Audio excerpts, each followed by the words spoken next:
Hello? Are we here? Hello? I think we're getting here. I think it's happening. How is everybody doing today? We're charging up.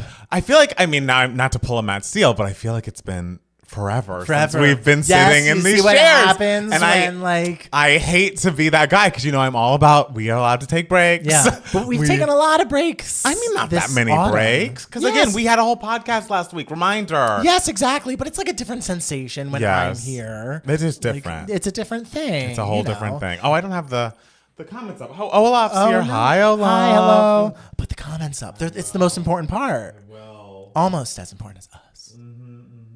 Comments are very important. Let's get the comments up in there. Oh, hello. Mom is here. We're all here. Hello. We're all here. Hi, Tyler. Good, Tyler. Everyone. How are we all doing today? Jeanette, Olaf, Jake. Price. You put the comments up there, and I'm still looking down here at the iPad. It's your favorite thing. It's fine. No one needs to see my eyes. R.I.P. Liam. We've arrived. Yes, I guess it's been a minute since we've all been here. Thank you, Mom. I'm so glad you love the shirt, that track. She's, voting for Kamala. Spoiler. Ooh, did your mom vote in early voting? I know that Georgia? she's gotten her ballot. I don't know if she's dropped it off yet. Okay. But it is happening. A lot is happy this past week. Good to see you, Matt. Thank you. It's great being here. It's nice. R.I.P. Liam. It just, It's devastating. It's just like so young. Jeffrey, hello. Hello, Jeffrey. And look, Jeff's here, so everyone has to be on their best behavior because Jeff may be, a comedian, but he also is very serious about his job. Yes, he has. You see that wrench? You see that wrench? He's going to make sure none of you do anything bad. Yeah. Why is it time. a wrench? I don't know. As a moderator. Shouldn't it be like a pair of scissors because it's like they cut you out? I'm not in charge of the moderation, signs, but people are just Grace is here too. Two moderators, two West Coast moderators who, no pressure, but if they would like to come to the LA live show, it is happening on November 23rd. November 23rd. Don't you want to be there? There's a link in that pinned comment if you want to go to our live holiday extravaganza. Yes. It's happening on the 23rd of November, and you should buy tickets. The link is in that pinned comment, but it's also at 2gaymatslive.com. Yeah. And Austin, another moderator is here. Another moderator, but not West Coast, unfortunately. But hey, Austin, if you want to fly out. We're both from the East Coast, so we true. can relate to that too. It's true. Just think of how much fun we'd have if you flew out here for us. Carol's here. Hi. Hello, Jay. I guess it's been a minute. Yes, it has. Haven't you all just been dying I don't know if us? Dying is right, but I bet they're happy to see us. It's not the same on their end because last week's podcast wasn't like a live stream. It wasn't. It was premiered. In a fun, cute way. Yes. But Ty can't stay, but wanted to say hi to everyone and rest in peace, Liam. I was such a fan. He was such a kind and talented person. It's truly heartbreaking what happened. Absolutely. We'll talk about it during the podcast. Absolutely. Need a sugar daddy for that to happen. Hey, Matt Steele's available. Could you imagine if you one day became the sugar daddy? How much sugar can I offer anyone, girl? Hey, you got some sugar now. We got that Patreon making some money. I don't know how much sugar that is. I think that's maybe not real sugar. No. It's like a Splenda. Yeah, it's a little pack of Splenda. Packet. If you want little Splenda packet. If you want a Splenda packet, daddy. Yeah, so it's not real sugar. Yes. I was not a One Direction fan as a kid, but I admit I do get nostalgia now hearing their songs. Seeing one of them gone is heartbreaking and awful. I feel for the band and his family. Absolutely. Did you see the new Rep bodysuit? Also, Tell Me Why Tortured Poet has aged better for me than I thought it would. I'm glad it did. Because it's good. It was good. The MC episode was so good. It was. I was so happy to listen to. Oh, I didn't get to listen to it. I watched it, and then I drove on my way over to visit I watched it and listened to it. And listened to it on my way over to visit my friend Rory, who's also a giant Mariah fan. We were planning on watching it together, but then he was like, I'm going to be driving back home from work anyways. I'll just listen to it on the way. I was like, okay, I'll just watch it then right now.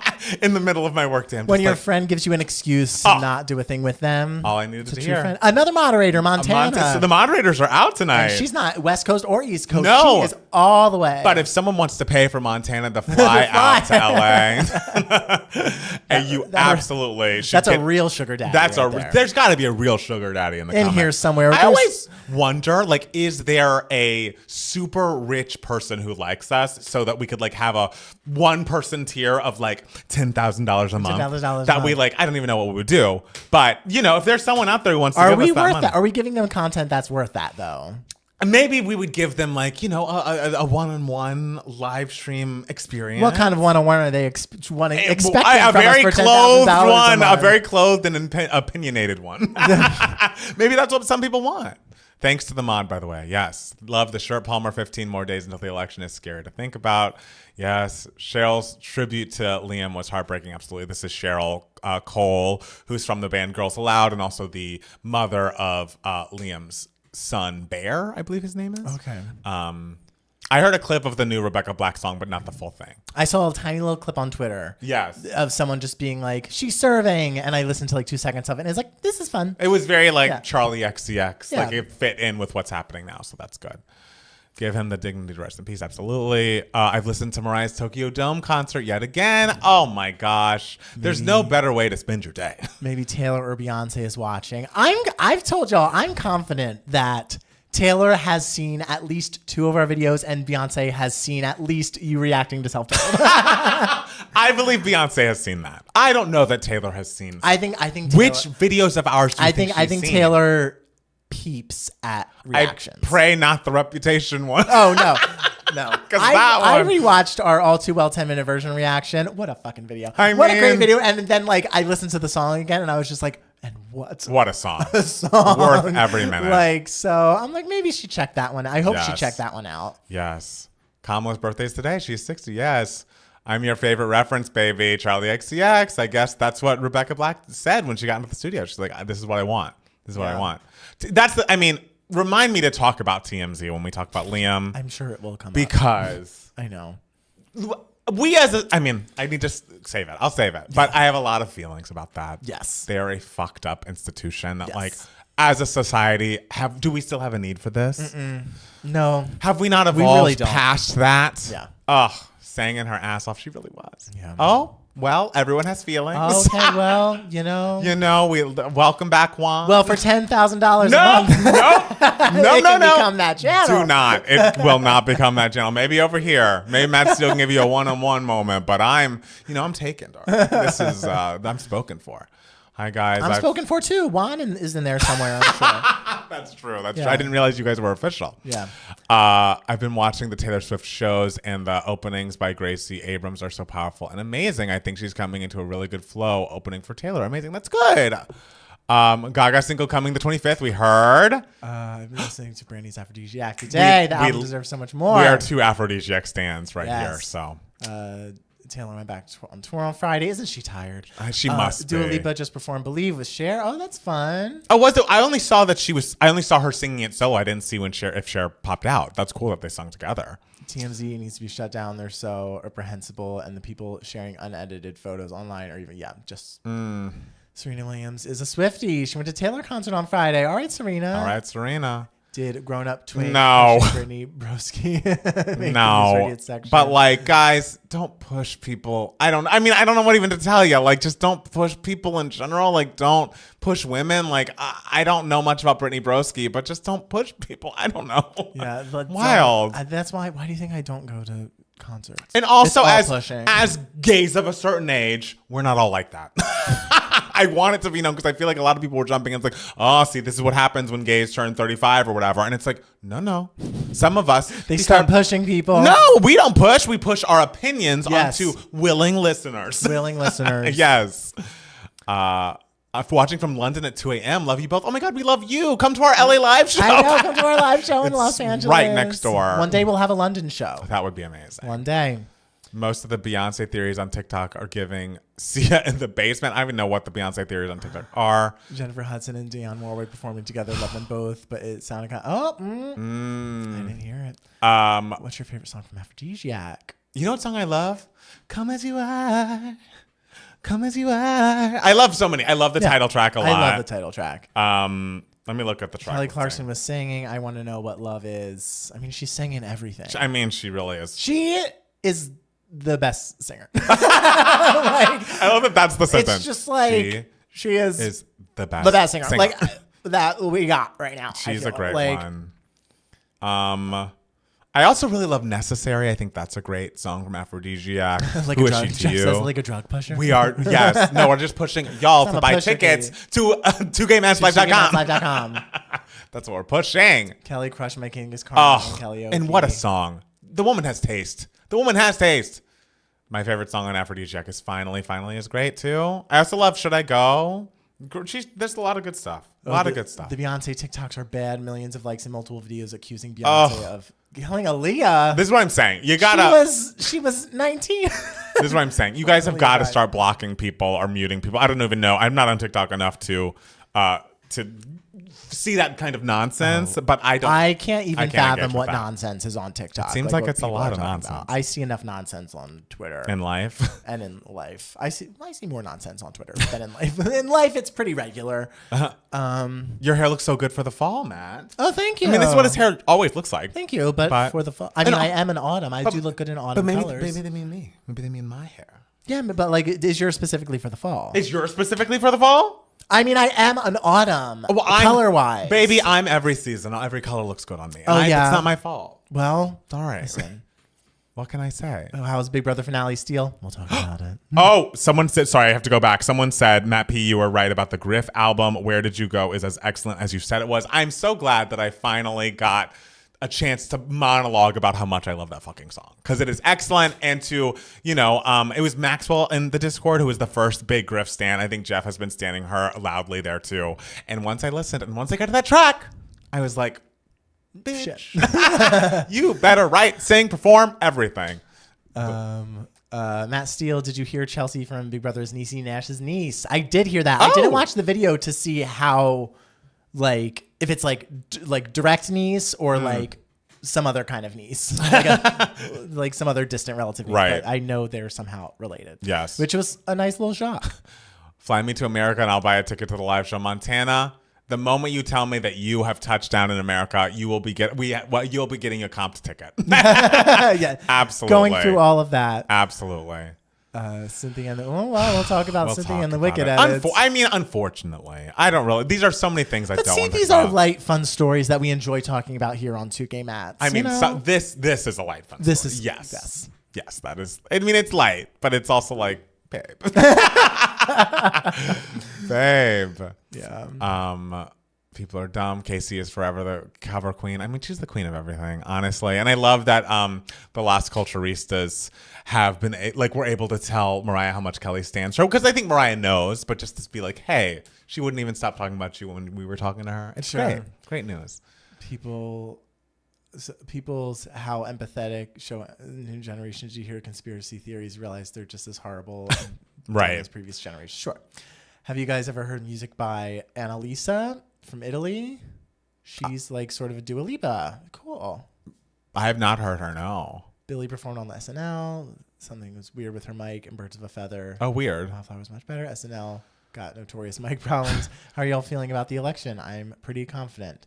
I'm feeling confident, but not complacent. Yes. and I don't even think confident is the word, because I just, at this point in the election cycle, I am having more and more flashbacks of 2016 where I am like, I believe things are pointing in the right direction, but I'm not going to be overconfident enough to go to the Apple store.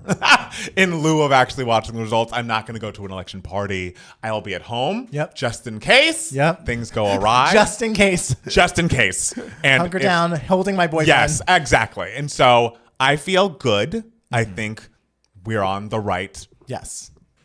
Things are looking okay, but are we doing live election coverage? Oh, babe, no. Oh, babe, we can only talk about dumb shit live. Yeah. We can't talk about... Can't talk about real shit. We can't talk about... As it's happening. You should have seen me November. You wouldn't want to see 8th, it. 2016. You don't want to be there feeling like, I have to peel Matt Steele off the floor. That's what... Yes, no. I don't know. I'm getting more nervous. All I see is the polls getting closer. If it helps, the polls don't really mean anything in the last month. Like the latest polls you should be looking at is probably end of September. And also the Republican Party's inundating the poll system with their internal polls, which skew Republicans. Also, don't ever look at the betting odds, the poly market. Because I have a friend who's very knowledgeable and wonderful and wanting good things, but also burned by 2016. Who's like, poly market looks so bad. And it's like, that's not real. That's not real. That's funded by Republicans. Yes. Those numbers aren't real. Everything's close, absolutely, but I think we'll be okay. Dodgers about to make it to the World Series. Is it bad that I guess it's not bad. Look at you. Why is that? Because whenever the Dodgers make the fucking World Series, it's a nightmare at my restaurant. But I bet that you're gonna get a lot of business. That's cool. Fuck, I don't want that fucking business. Wow. I can't handle people screaming at me for 12 hours at night when I'm working a night shift. I can't do it. I can't do it anymore. I can't do it anymore. Grace, you should be proud of me because, as being a lovely partner to Jackson, I care more about the Dodgers than I ever thought I ever would. And it's like, do I love watching a full game? No. And so lots of times he'll go over to his sisters, he'll go over to his parents. And I did watch on Friday the game, but I don't watch so many. But even when we're apart and like I'm doing something, like I'm leaving your apartment after we recorded that video, I'm like, let me Google the Dodgers score to see how they're doing. Oh, to see if I need to like maybe pick up Jackson, like a little treat. Or just like, I hope he's doing well. I'm like, I do at a point in my heart want them to win. Like I guess they're my team at this point. Yeah. It's like how Jackson can he knows that Mariah Carey has 19 number one singles. And he's like, sure, of course. I've heard him say phrases that are just like, the hottest thing your boyfriend can say is like, people so underrate her as a songwriter though, And I'm just like, yes, thank you. I'm kind of fucking offended though, because like, do you now like Google like what is the front runner for best leading actress at the Oscars? For me? No, but I know Nicole Scherzinger and Audra are going to be up for that Tony next year, and that's going to be close. Fair. Okay, we're I'm getting doing okay. Somewhere. And I watch some Oscar movies every once in a while. You do every once in a while. Yes, there was a stretch where I was watching a lot of them. Oh, I know. That 2017 year, the year of Movie Pass. Oh yes, Matt Palmer was. Yes, I was seeing movies he didn't want to see.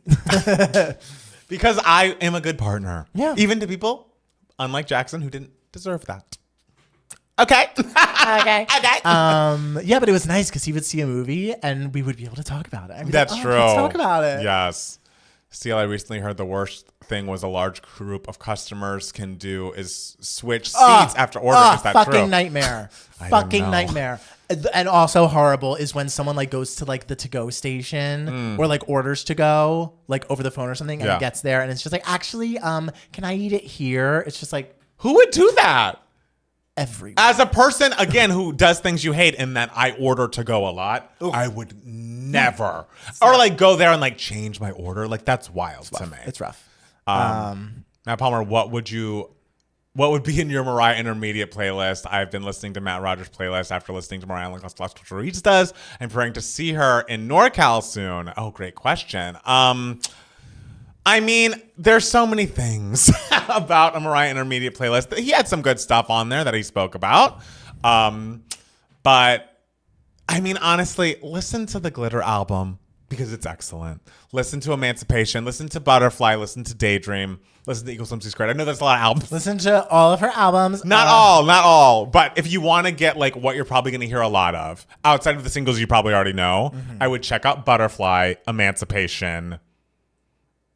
Probably those two because she loves those albums. I would say those are. She's gonna pick unless you're going to her Christmas concert, which by the way, just listen to her Christmas albums and you'll get it. Yeah. Matt Steele, have you seen We Live in a Time yet? I haven't. No, I do want to see it because I hear it's great. Wait, Matt's. Can you explain why YouTube that? No, why you hate that so much when people move their seats? Because it totally like screws up the system in terms of like. Because you put where a person is, like you put what they order under their table. So someone who's delivering food is not necessarily the person who took the order. And so you then have to like communicate through a series of people. Hey, these people who were at this table are now moved to this table. And like, if there's a lot going on, if there's a lot of moving parts, it can just get chaotic. If there's like no one in the restaurant, right. It's not as bad, but yeah, a lot of people sometimes also they'll like order to go like on an app online, and like pay online, and then be like, oh, can I eat it here? Because that sucks because then it's like, oh, well, so you're essentially tipping no one. Oh, nasty. Yeah, it's nasty. I just got back from the matinee of Kimberly Kimbo, so quirky and funny. Oh, Soul, does that mean you're in LA? If so, you should click the link in our pinned comment to come see our live show on November 23rd. We caught you. No excuses. It's going to be so much fun. But yes, I'm going to see Kimberly Kimbo on Friday, and I can't fucking wait, even though I've already seen it in New York. Was Mariah's interview on that podcast good? It was. You can tell when Mariah's being interviewed by someone like Matt Rogers, who's so very clearly a stan, that she loves it and feels appreciated. And she just seemed like she was having fun. Sometimes she can be a little like bored. She's like, after however many years in the business, you've been asked so many questions. But to have someone who's like really like, when's that grunge album coming out? And like, let's talk about And when she said, and it's good, it's like, oh. I know, we need it. Also, did you see someone writing that thing about the Jennifer Hudson Christmas album? No. Like, did you think it was, here, have you heard the horrible Jennifer Hudson Christmas album, My Eardrums Are Shot? Oh, no. Chris and Timothy, shade. I mean, I've not heard it. She is a powerful vocalist. She likes to really sing to the rafters. I'm interested in hearing it. I will listen, I'm sure. Jesus was a powerful man. Yes, and so maybe the Christmas song should be powerful. Maybe it should. I'm going to give it a listen. I'm trying to think of what we should argue about during our live show, and I'm like, is it when to start listening to Christmas music? It could be that, or it could be. Is this actually Christmas season right now? Because it's not even Thanksgiving. Oh, it also could be like our Thanksgiving foods. The argument. It could be that. It could be that. But it also could be like, should this holiday show even exist? Well, babe, it's existing. It's alive. All right. Found the new APT song with Bruno pretty bad. I liked it. I thought it was fun. They're having fun. It's so good. We love fun. We've been dealing with simple and fun. We've been dealing with vibes for a decade. Yeah. Give me a fun singable track. I love it. Silent Night better not be on that. That's funny. I assume it's not.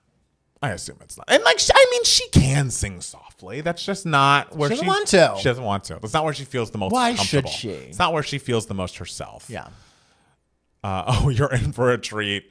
I mean, now I'm curious to listen to it. I know this wasn't supposed to be promotional, but now I'm interested in hearing it. Absolutely. I'm tired of vibes. Yes, that's why we were so excited to hear Hot to Go and the Chapel shit and, the Chapel shit. The Chapel shit.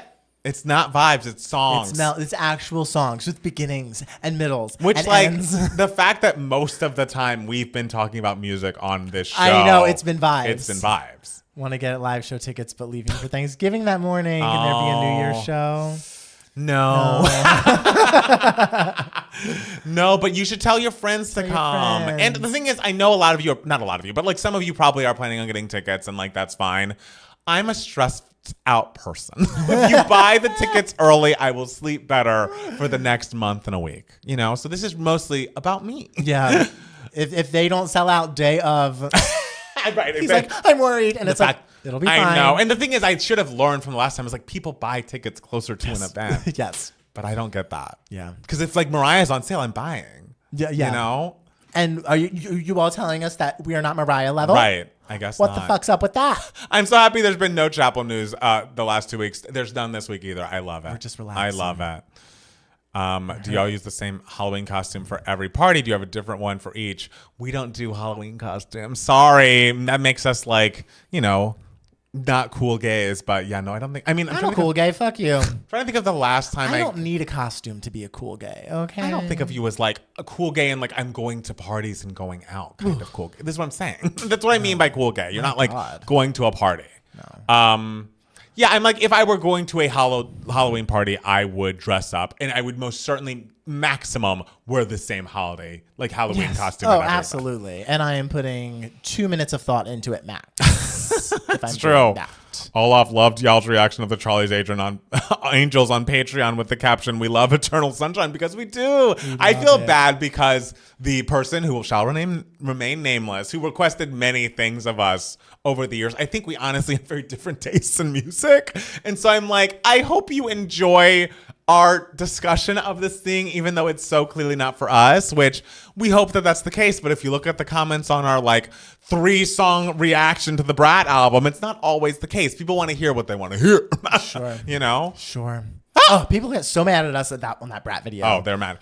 Oh, so sorry you don't get invited to Halloween parties. We could be invited, all right? But I'm having people over for Halloween night, actually, so I'm hosting the party, okay? And people don't have to dress up. I don't care if I'm not invited. I don't care. Hey, and the thing I'm scared about, and maybe I'll talk about during the podcast, is my friend Sarah's birthday is like the weekend before Halloween, and she wants to do a haunted hayride. And I'm like, okay, hayride, how scary are we talking about? Cute. I Googled it. Mm-hmm. It's like the people they're covered in blood. Fuck yeah. There are people covered in blood jumping out at you and shit. And I'm like, I'm thin-skinned, and Jackson's even thinner-skinned. We're going to be screaming. Okay, Scream. well, you'll be fine. Just know they're just actors, just like me. I don't like that. They're just actors. And, actors are honestly more scary when they're out of costume. Thanks for mentioning Griff. The entire Vertigo has been on repeat all week. It's unbelievable. And I played it for one of Jackson's like Gen Z cousins over the weekend, and I don't feel like he was into it. I was like, Griff's great, young man. Griff's great, Griff's sir. Great, sir. I hope you know. Matt Steele, are you interested in any upcoming Broadway shows this year? Gypsy, Sunset Boulevard. That's it. Are you going to see those shows when you get back to New York? I don't know how easy it'll be to get tickets to Gypsy, though. That's going to be a fucking hot ticket. Who's starring in it? Should I know that? Yeah. Bernadette Peters? Jesus Christ. It's not 2003, bitch. Sorry. It's not Nicole Scherzinger because she's in Sunset Boulevard. She's in Sunset Boulevard. Audra McDonald. Yes, good job. Thank you. See? God. Jesus Christ. So angry. We talked about it on the podcast. Yes, but you talk the biggest news when it was so announced. much. It was the biggest news. You're literally when it was giving announced. us so much Big Brother information every week that it pushes other shit out of no my brain. No offense to Big Brother, but like this is real information. Okay.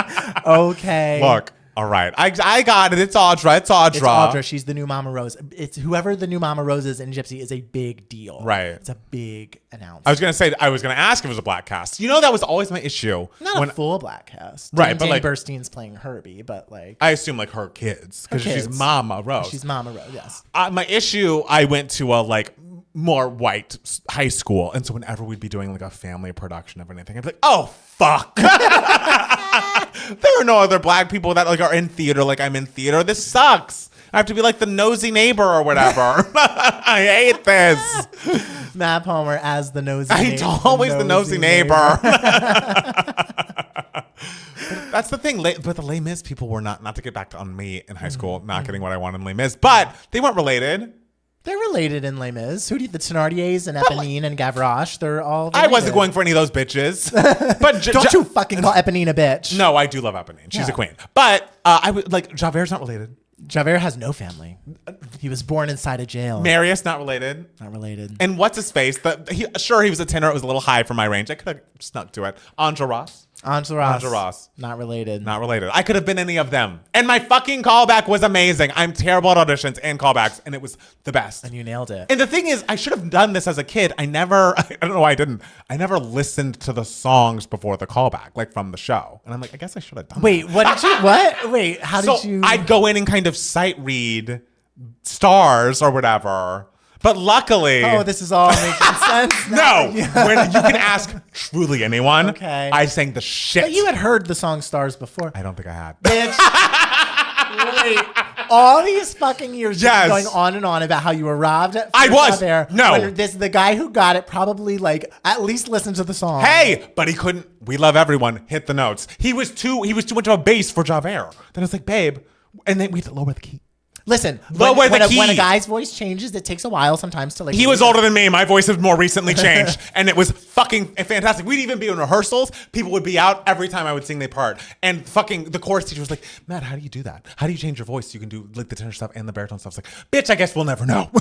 I guess I can't tell you because I didn't get the fucking part. Yeah. You know me backstage. You're the I will never get over that. I will never get over Matt Palmer being the voice behind the barricade. So Palmer not bring up Les Mis.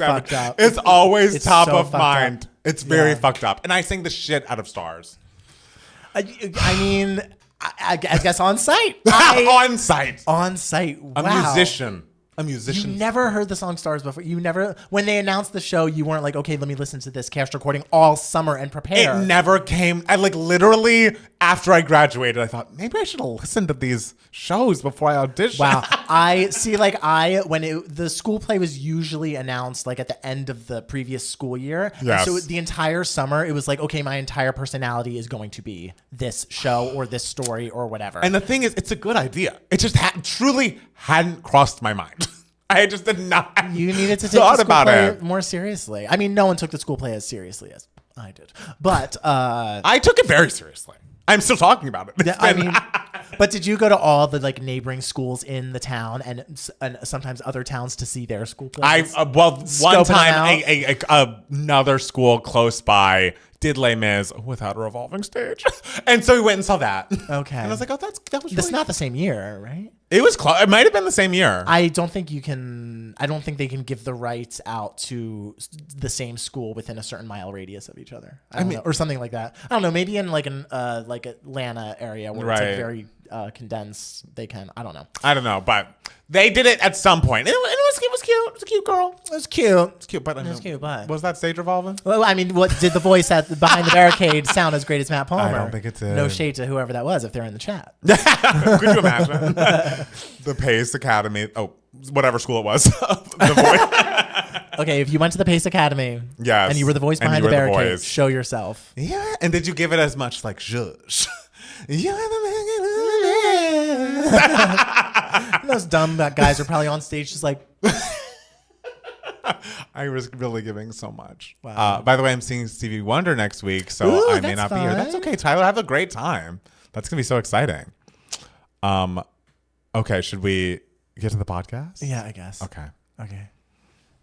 It's wild. Palmer didn't do basic research. Okay, I truly, shocked. It never crossed my mind.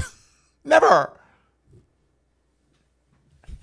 All right, guys. Matt Palmer just dropped a bomb on us. I love dropping bombs before the podcast starts. What bomb was that, Matt? Literally, for the last 12 years, I have known Matt Palmer. Everything he's been said, he's multiple times, he's been like, 11th grade, I was robbed for the role of Javert in Les Mis. I should have been Javert.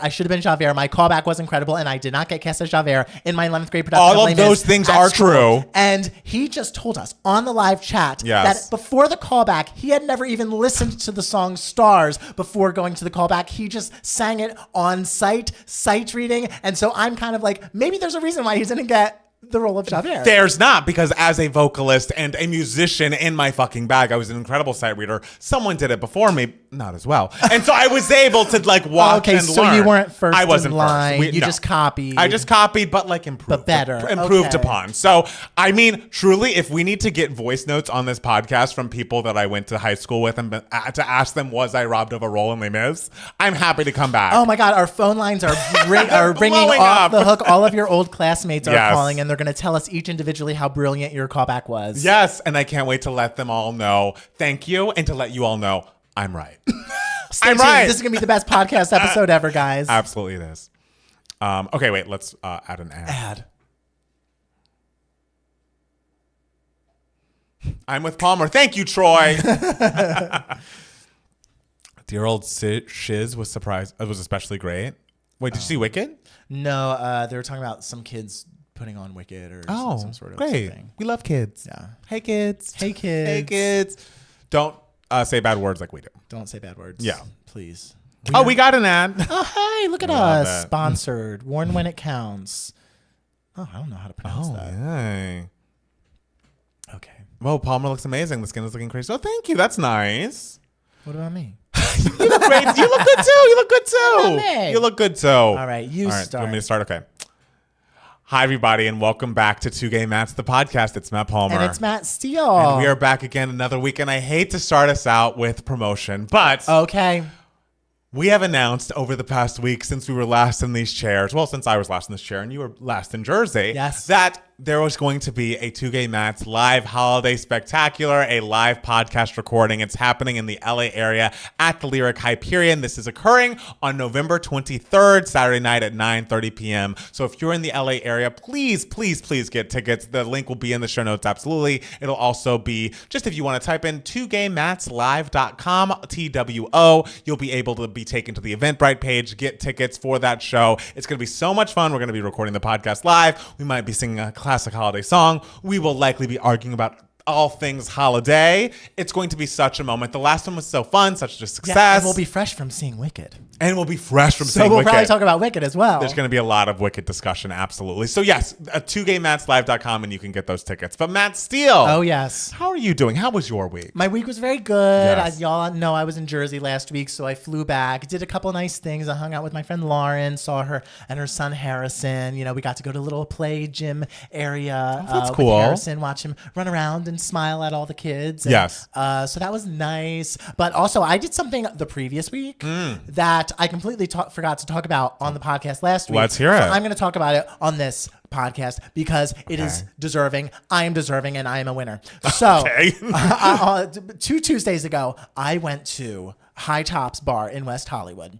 And because apparently every Tuesday they have a trivia night. And this Tuesday, it was a Big Brother trivia night. So a friend of mine, Brian, reached out to me and he was just like, hey, you're coming with me. Because he like goes every week and he's just like, and I always invite people who like might know about the specific topic and everything. And he's like, so you're coming with me to the fucking Big Brother trivia night. And so went to the Big Brother trivia night and scoped out the competition. There were a lot of Big Brother fans there. Some previous Big Brother players were also there. And so that was very fun. And it was a real tough competition, real stiff competition. And in the last minute, like we won by 1 point. My team won. And I won't say it's all because of me, because also another teammate of mine. Yes.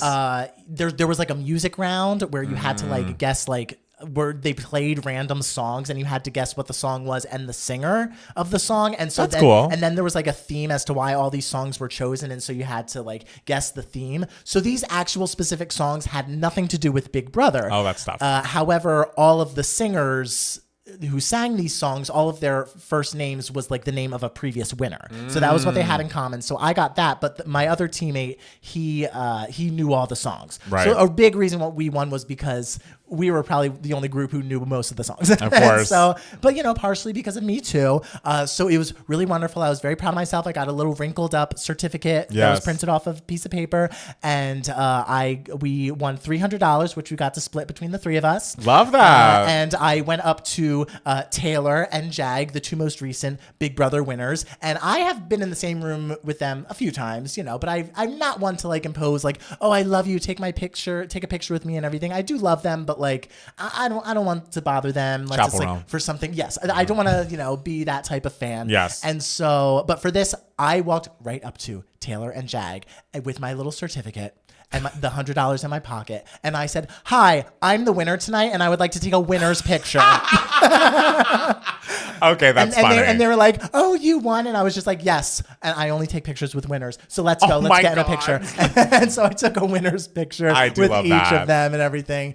So yeah, it was very, very fun, and I was very proud of myself. Absolutely. And I will be using that information for my next Big Brother audition tape. I will hold up my little certificate. You should. Which will probably be really wrinkled by then. Hey, whatever it takes to get you on that show, because that's what the people want. Yes. I have heard from a friend of mine that is a listener of the podcast that wants to let you know that they watch every season of The Circle and think you would be a perfect casting choice for The Circle. So I'm always like, we should be on The Circle together. Right. And let's do it. Let's do it. But I mean, you won't see the podcast for a while. Netflix, ding, ding. Are you, on the phone? On the line? On the line, yes. I mean, I would do it together. But she said specifically because the people are such characters. They're so like larger than life. They're so that you would be a perfect candidate. Thank you. I am larger than life. You are. I am entertaining. Thank you. Yeah. But like also, there's supposed to be characters on Big Brother too. Well, I guess. Well, that one's not working for you. It's no longer 2004 to 2013. I know. Yeah, so it's different times. It's different times. Different times. They want palatable. Yes. And I'm not the most palatable. Yeah, you're for some people. But 24/7 live coverage, some people might get exhausted. I mean, when you moved to LA, I did have to fight for you to be in the house because you had your Doomsday Diary videos up, and one of my roommates will remain unnamed, was like, "Oh, he's gonna be so annoying." I was like, "That's a character. He's not really like that." Yeah, but also I am annoying. But I fought for you, and then we got on that Zoom call, and I was like, "He's gay." Yeah. We got to have him. It's fine. I may be annoying, but I'm a lovable annoying. Yes. And there's people way more annoying than me out there in the world. Get out of here. And I'm not annoying at all, so. No. Oh, no, not at all. Not at all. Not at all. Not at all. Matt Palmer, how was your week? What did you do? My week was very good. We did a lot this week, actually, but on Tuesday, it was absolutely a highlight. Our friend Tim Murray, who actually was the first time we ever performed live, we opened for him at one of his comedy shows. He's an incredible stand-up, incredible singer, performer, writer, and he has a stage show called Tim Murray is Witches that he put on at the Elysian Theater, which is in LA. And it was a packed house. It was a beautiful theater. And it's basically his love letter to all things witches, you know, that he grew up with. Like he was talking about how all the other boys in class wanted to be X-Men or superheroes. And he's like, I just wanted to be witches. That's so cute. He talks about, you know, how, you know, the different kind of witch content we've seen over the years. Like he talks about how the 90s witches like Sabrina were a little sluttier. There's, of course, a lot of Wicked talk. It's really lovely. I know. I was so bummed I couldn't see it, but it was when I was flying home from Jersey. It's so beyond hilarious. And like you might have seen him online because he's the person that can like hear a 1-second clip of an actress performing and he's defying gravity. Yes. And he's like, I know that's Jessica Vosk. Yeah. I know that that's Adina. And like, I will say I didn't scream out because, you know, I'm shy in an audience, but he did that live and he played one. And I was like, I think that's Shoshana Bean. Oh, you bitch. And it was. And I was like, yes. But it was mostly because I've watched Shoshana Bean perform She Used to Be Mine so many times that I like the elasticity of that vocal performance. Yeah. Unbelievable. And like, as we know from the discussions on the Discord, the Wicked stands go hard. Absolutely. And they have been for almost over 2 decades Absolutely. now. And you think, you know, oh, Wicked's been around for 20 years. Like they've quieted down a little. It's like, now that this movie is coming out, they are rising from the earth. And they're re-showing themselves. Absolutely. Having many opinions, as we talked about last week, about said posters out there, which we will also talk about this week. I know.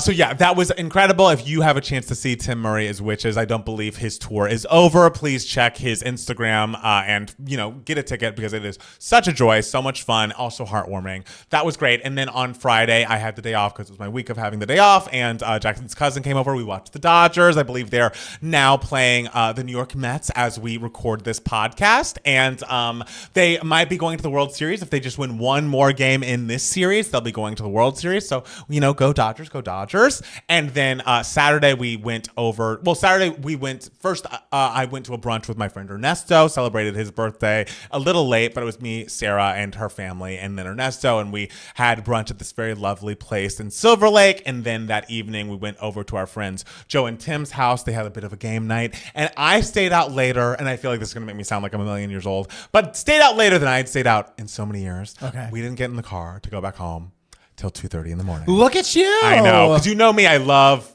to be in sleep. Yes. By midnight, 12:30, 1 a.m. at the latest, even on a weekend. So I got pumped full of espresso martinis and then made it home in one piece, slept like a rock until 10:15 this morning and still feeling good. Oh, that's good. I'm so proud of you. I mean, when I was trying to get Wicked tickets for all the people I'm seeing Wicked with, and I told Matt Palmer, I was like, okay, these times are available. And he was just like, there's not an earlier time. I don't want to get out at like 1. Hello? Getting out at 1 after a movie a.m. is so much fun. Because I see all my movies on like a Tuesday night at 10 p.m. and it is so just lovely. It's so peaceful. I mean, I would agree with you if it were a weekend, possibly, but you were like, let's see it Thursday night and then leave at 1. I was like, and then I have to work in the morning? Yeah. Like, no. You're fun. You were just out until 2:30. Yes, but that is a once in a blue moon situation. Wicked premiering is a once in a blue moon situation. It is, but I promise you I wouldn't have been out till 2:30 in the morning if I had to get up for work the next day. So we found tickets. You found tickets that everyone's happy with. It's going to be at a good time. And we're trying to figure out if we're going to make a video about that, you know, after we watch it, or if we're just going to talk about it at the live show. So if you want to make sure that you hear us talking about it, go to 2GameMatsLive.com and get your tickets today. Okay, should we jump into the news for idiots? Sure. Okay, we have a few things to talk about before we get into the biggest and saddest news of the week. But in happier news, Lady Gaga, I think just as of this recording, seems to have made it very clear that her new single entitled Disease will be dropping this Friday, October 25th, just in time for Halloween. Is it officially called Disease, or is that still just the rumor based on the Easter egg context clues that we've gotten? Has there been a press release that said Disease on it? There hasn't been a press release, but what Matt Steele's referring to is now Gaga has changed the lettering of many of her songs in her discography, and you're going to see the only lowercases at the beginning of 7 songs across her albums. And if you bring those lowercase letters together and then mix them up. They spell the word disease. But now on Pop Crave, I'm seeing that they've actually found a Universal Music link connected to Lady Gaga's account that is like, if you want to pre-save the new single Disease, and it has even a logo for Disease. Okay. That this is how you do it. This is where you need to go. So it seems. What does the logo look like? I mean, logo, it's mostly a font, but here you go. It's kind of upside down and backwards. Ooh, I kind of love that. It looks like some sort of like bricky something. Yeah, it's kind of brick, stencil, purple, faded, lavender. 1025. Cool. So it's really going to happen. This Friday night, we're getting a new pop single from Lady Gaga A new era. And then part of me is wondering, like, do you think we love everyone. Do we think she knew that Joker wasn't what she hoped it would be, and that's why she's stacking, like, don't worry, I have new pop music for you gays, because maybe you're not getting everything you're gonna need out of Joker 2. Like, it's not like she stacked a new pop album on top of A Star Is Born. You know what I'm saying? Sure. So I wonder if she saw the premiere with Joaquin and they both were like, ooh, girl, this ain't it. No? I don't know. I feel like Lady Gaga starring in A Star Is Born was a bigger deal just in general, just because she... just because it was her first like leading role in a movie. True. Just so that's a bigger deal. Also, like all the songs were like hers. Like she put out an album that was the soundtrack to A Star Is Born. It wasn't, no shade to Harlequin, but it wasn't like an album of mostly covers. It was like all like original stuff. So I think she kind of went into A Star Is Born being like, this is going to be an era in and of itself. Yes. And whereas Joker, it's like, okay, I've done a couple movies now, got a couple of them under my belt. But I also have some things that are perfect for Halloween. Absolutely. That's the thing, is like the rumor mill has been saying that she's going back to more of a Born This Way / The Fame Monster kind of sound, which would fall right in line with the title Disease and the fact that we're releasing this right around Halloween, even though I don't think the album comes out until February. So I am excited. I'm thrilled. And the thing is, my paws are up, and I feel like I get a lot of blowback from the Gaga people out there. Please note, I'd like us to take a timestamp of this moment of me being very excited for what's coming next from her. And if it's not to my taste, I will be honest, but again, criticism is not bad. We all should be able to criticize our faves. I have songs by Mariah Carey I don't even like, but I'm hoping that Disease is going to be excellent, and maybe it's a cover of a great Matchbox 20 song called Disease. If the first thing she released for a new era was a fucking cover, absolutely not. I mean, of course it won't be, but no, I don't want that. I want original. I want original too, but I just want us to all remember the single Disease by Matchbox 20 because it's really great. Yes, I know you have an obsession and a love for Rob Thomas. I do. We all love. I do. But do I talk about Les Mis and my not getting the role I wanted more, or the fact that I love Rob Thomas and we should talk about it more often? These are two big discussions with Matt Palmer. They are. The thing is that I can't really contribute to the Rob Thomas discussion because I don't know much about Rob Thomas. You got to listen to that first album and also his single Her Diamonds. That's another highlight in his discography. Hey, you know a lot about Rob Thomas, but apparently you don't know that much about Les Mis. You didn't even know the song Stars. Hey, I know Stars now, and I could fucking sing it now. Stars. The first line is there, actually. Hey, but whatever. That's a part of the song. Sure. So sure. You didn't say start the song. You said sing part of the song, and I did. And so you're trying to... Did I say sing part of the song? You said sing the song, and I was about to sing it. And again, you, much like the director and musical director, whose names I won't say, are you going to be on the wrong side of history and being rude to me about this show that I would have been amazing at? Maybe the reason why they thought you did forget the callback is because you started with stars and not there. Let me tell you something. Yes. I sounded essentially how I sound today when I was 17 years old. I was singing The Kids Under the Table. Okay? Okay. Period. Listen, Period. The phones are blowing up again. It's the kids. They're saying, actually, I was great too. There were some people who did a good job. Yeah. I didn't think anyone walked out doing a bad job. Okay. But it was a highlight of my career. Listen, as someone who high school theater was the highlight of their career, yes. I fully relate to that. I'm glad you understand. And some of us take our art very seriously. Yeah. Some of us, including Miss Cynthia Erivo, who had...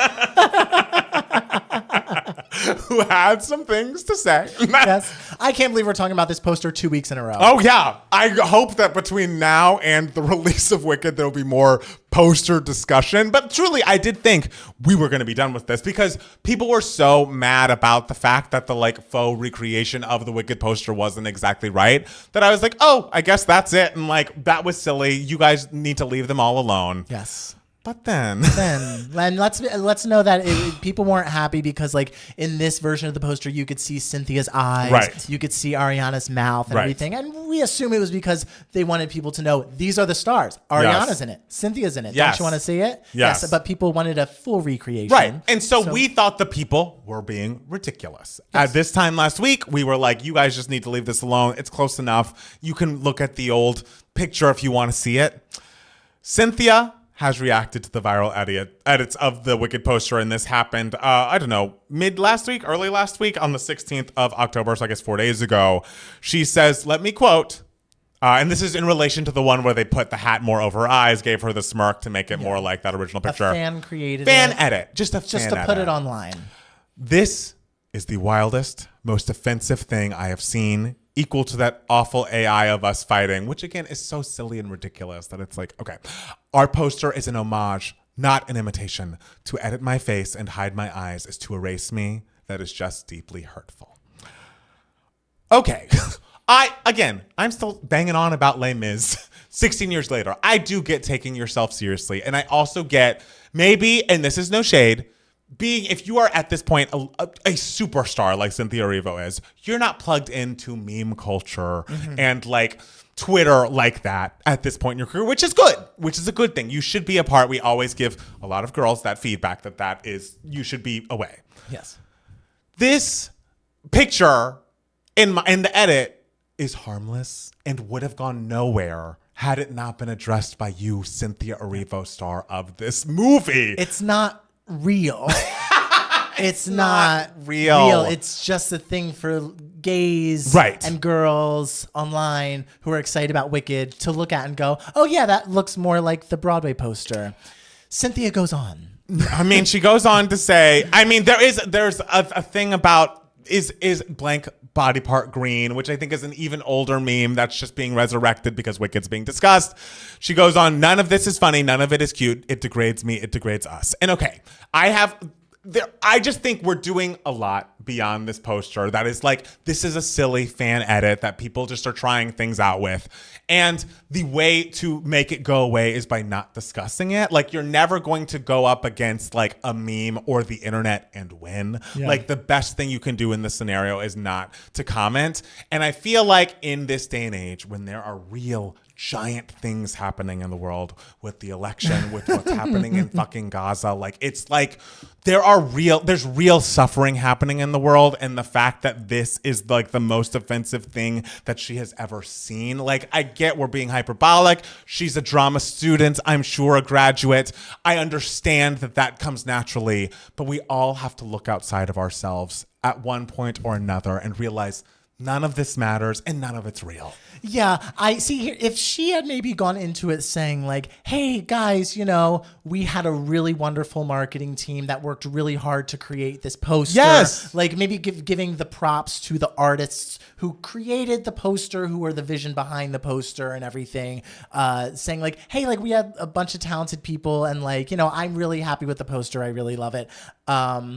Leave it at that. Yes. But the fact that like she also like goes on to say like, I am a real, talking about how like she was like erased by this fan created thing, saying I am a real life human being who chose to look right down the barrel of a camera to you, the viewer, because without words we communicate with our eyes. It's like, okay, yes, that's beautiful, but like if she had just said, hey, I want to give credit to the artists who created this, then it'd be like, okay, that's nice. For sure. But the fact that she made it about, you're erasing me, I'm the one who sacrificed for this picture. Not sacrificed, but like it's that's kind of how it's reading. Yes. Like, I bravely looked through the barrel of a camera. Like, it's a little indulgent. Yes, I would say. And But you know, being an actor myself, I love indulging in the work that I do. And we're not taking anything away from her talent. She can sing her fucking face off. I can't wait to see her performance as Elphaba. But we just all need to remember to look outside ourselves every once in a while. It's just all I ask. And the thing is, I feel like people who are plugged into Cynthia's history, plugged into like the history of like Broadway actors on Twitter are like, in fairness, she's always been like this. Like she would be replying to tweets. She lets you know from nobody back when she was on Twitter. Like, so this clearly is an impulse that she has, which I can't say that that's wrong to have a feeling. All feelings are valid, but instead of expressing in such a way, maybe we do some introspective and some introspection. Like why does this trigger me so much? What can I do to address this in a way that doesn't make it larger? Because now every new poster that comes out, like there's a poster where like you see the green hand holding Ariana's hand and someone's edited to put her face in front of it being like, don't erase her. Yeah. And it's like, you're just adding fuel to the fire. Yeah. You know what I mean? And look, what she did wasn't offensive. No. Like, it was totally harmless, like what she did as well. But like, it's just kind of funny. Like it's all kind of funny and we're all laughing about it. No one's going to get harmed by any of this. As we said earlier when we were live streaming, this is the kind of easy and lighthearted and harmless fodder that we love talking about on Two Gay Mads. Absolutely it is. Oh, people are mad and screaming at each other and it'll get forgotten by next week. But right now, it's kind of funny. It's just funny. And that's the thing. I'm sure there'll be no further discussion. I saw an interview where someone brought this up to Ariana Grande and she had a great response, mostly because the interviewer was like, what are we feeling about AI? Which, by the way, a fan edit of a picture isn't AI, but whatever. And Ariana was like, I think there are things about AI that are very scary, and we're in this transitional period where it all is a little overwhelming. So I stand with anything Cynthia feels. I think her feelings are valid, and like we're all in a transitional period. So it's like Ariana seems to get it, but also is like still sticking up for her friend. I thought that was nice. Which she should. Like she's like, I love Cynthia, but also not trying to say anything too grand or knowledgeable about AI because she knows I don't know what anything about this shit. Like I'm not going to try to make a giant like definitive statement on anything if I don't know about it. Yes. So. And speaking of, celebrities going on Instagram and maybe commenting on things they shouldn't be commenting on, I have a follow-up because we talked about Joel Kim Booster talking about that housewife and saying, that he hoped she suffered, if you recall that. Oh, God. Just so we're all clear, after wrapping the Housewives spinoff Love Hotel, Joel Kim Booster did issue an apology to Shannon Bedore on his Instagram. He basically, he said that he's taken a lot of time to think about and process this, and he wished he could say that I was not the guy who posted those statements on Instagram, but the fact is I am. I let an onset conflict cloud my judgment and accessed the darkest, ugliest part of myself and said things I don't stand for or believe in. I'm deeply sorry that I allowed my worst self to cloud my judgment. I thought it was a good apology, and I feel like this is something we can all move on from now. But yeah, let's all just, see how we're doing social media. Take another glance at it. It's like, do I need to express Do I need to post this? Right now. I feel so many feelings throughout the day. Yes. And I don't post about them. Right. Even now, I'm actually live on YouTube, and I'm feeling so many things about various different things, but I'm only talking about very specific things. Yes, exactly. Y'all don't need to know every single thought that's in my brain. Right. Some of it's just for the brain. Some of it's just for the brain, just for the heart. Yes. Keep it to yourself. Keep it to yourself, or the therapist, or your boyfriend or significant other. Keep it in the group chat. Keep it in the group chat. Not my group chat. If I'm in that group chat, I don't need to know everything either. Yeah. Jeff says write an email to yourself, which is always my go-to. Always my go-to. Okay. I am a person who historically has been like, shipping is weird. It is weird when people like find two people they don't know and are like, oh my God, they should be together, and like base their whole being on it and write fanfic. Like, it's just like, I don't know why this is a way that we should be expounding our energies. Yeah, why we as adults. But I have to say, there are always exceptions that prove the rule. Okay, tell us, who are you shipping? I need that chicken shop date girl to date Andrew Garfield. I need them to fall in love. What is that? I saw like so many people sharing it. There is I don't know if she's a YouTuber. She is an internet personality named Amelia. I can't see her last name, but Amelia oh gosh, it's hard to say, Dimoldenberg. And she used to be on red carpets interviewing celebrities like Andrew Garfield. And like her whole thing is being kind of deadpan, and she has a show that's based in a chicken shop where she goes on a date with someone, like a movie star who's trying to promote something. And they like have an interaction that's kind of very deadpan. She's hilarious. Like she's just very funny. But she and Andrew Garfield on these red carpets have had, over the course of like the past 3 or 4 years, the best chemistry you've ever seen. Sure, they're both British. Sure. And maybe that adds to it. But like he so very gets her, like the way that she engages in the world as a comedian. He is so quick with her. He is so lovely with her. And I feel like you have also had a thing for Mr. Garfield. I feel like you love that long neck in The Social Network. The Social Network. I was like, who is he? He's a sweetheart. They have had these run-ins that are like 2 minutes long on red carpets for the past couple of years. And I would see them be like, oh, they are cute. They seem to have really great banter. And you know I love banter. I love when it's a tennis match and they've got that tennis match. It's like watching Challengers all over again. Sure. Because the tennis match is there. And finally, Andrew Garfield, who I believe is promoting his movie with Florence Pugh. Yes, We Live in a Time. We Live in a Time. I was going to say it ends with us because those are both phrases that mean nothing. But very similar titles, yes. They are. But he went on Chicken Shop Date after there was so much build up to them having this chemistry. And I swear to you, I was walking to go pick up Cuban food for dinner one day. All I was doing was looking at my phone, hard eyes bugging out of my head, being like, Mr. Heartstopper.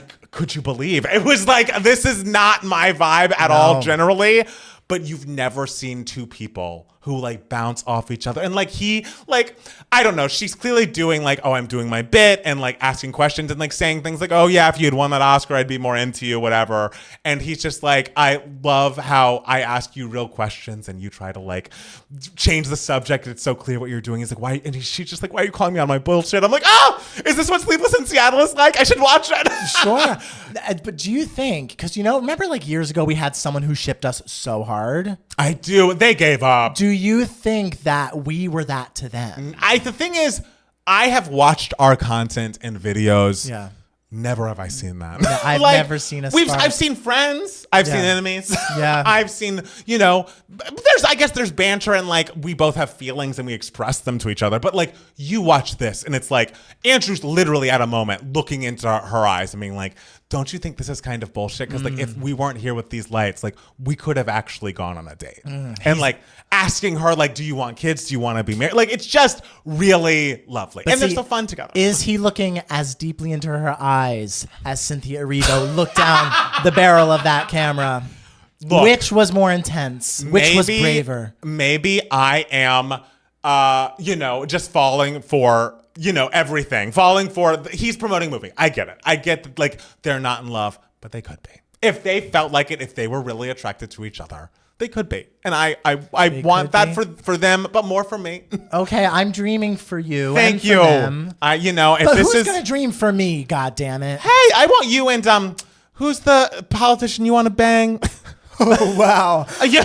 Wow. You know what I'm talking about. Excuse me. Who wanted to date? I don't want to just bang him. All right. Want to marry. I could make Cory Booker so happy. Cory Booker, thank you. I could make that man so happy. That's what I'm saying. I'm rooting for y'all. I would support all his endeavors. Right. I would be there on the campaign trail waving. Yes. Like, yes, change the world, my love. Yes, exactly. Yes, so it's not just a physical thing, although he does have the most adorable face and smile. It's also, I could love him and he could love me. Well, I ship that as well. Thank you. Does that help? Which one do you ship harder? Well, I haven't seen you guys on a chicken shop date. Wow, so okay. I'm going to need to see that first before I give a final answer. But Jennifer Lawrence is pregnant. We love that. We love Speaking that. of banging. Absolutely. Speaking of love and shipping, yes. I ship her and the father of her child, I guess. Absolutely. Unless they broke up, then it's like, okay, be apart amicably. I assume. Are they together? Is she married? I think she's married. What's she been up to besides getting pregnant? Yes, she is pregnant with her second child. Oh, she has one already? Yes, the actor also shares a 2-year-old son, Sai, with art gallerist husband Cook Maroney. Oh, she's married. Okay, yes. I ship them. The couple married in 2019 of October. Do we have to ship people who are actually together? Because I feel like once they're together, it's like, okay. Okay, we did our shipping job. Yeah, I wished hard enough that they got together and it's like, all right, best of luck. Okay. Yeah. I don't know if I was necessarily one of the shippers when she was getting together with him, but I ship them now. Yeah. I ship their relationship staying happy. Yes. Yes. We want everyone to be We want happy, everyone to be happy, healthy. I hope that baby is happy and healthy. Yes. I'm sure, being Jennifer Lawrence's child, I'm sure they'll be fine. I think they'll be okay. They'll be fine. Do you see Luca, I don't know, is it Guadagnino. Guadagnino is directing a new American Psycho film? Yeah. Do you have a dream person who should be playing the role of Christian Bale's character? I feel like if you if you ship American Psycho casting too hard, you might be an American Psycho yourself. Hey. I mean, the original movie's fucking great, and obviously like the book is great and everything. But I feel like sometimes people really love this movie so much to a point where it's kind of just like, why do you love it so much? So I just hope a talented actor gets a shot. Ooh, what if that actor's me? I ship me being this fucking All right, I'm role. going to need you to ship someone else that's not you or you as half of a couple. I don't have time to ship other fucking people. I am only allowed to ship. I'm shipping me. Hey. 2025 is going to be the year of shipping myself. Hey. Me with Cory Booker. Me landing this American Psycho role. I don't think of you as a psycho, though. You're a nice boy. You think of me as an actor, though? I do. Yes. Yeah. And I will act like a psycho. Great. With my degree. That is true. You do have that. Drama. The drama, the dramatics. My BFA. I don't like to talk about this event because they, ignored Mariah for another year. But I do have to say, I saw clips of Cher being inducted into the Rock and Roll Hall of Fame, where Zendaya, I believe, gave a speech and was on the red carpet in a dress that was inspired by an older Cher dress. And also, I believe it was Dua Lipa who had a performance. That was very cool. I believe she sang Believe with Cher. Mary J. Blige was also inducted along with some men. And I'm excited for them and excited for Mariah's induction next year. Yes. Period. We will not wait longer. Okay? We will not wait longer. We will not. Yeah. Lastly, as I'm sure many of you know already, because it was very big news a few days ago, on October 17th, it was reported that former One Direction member Liam Payne passed away at the age of 31. This was very surprising because, again, he is only 31.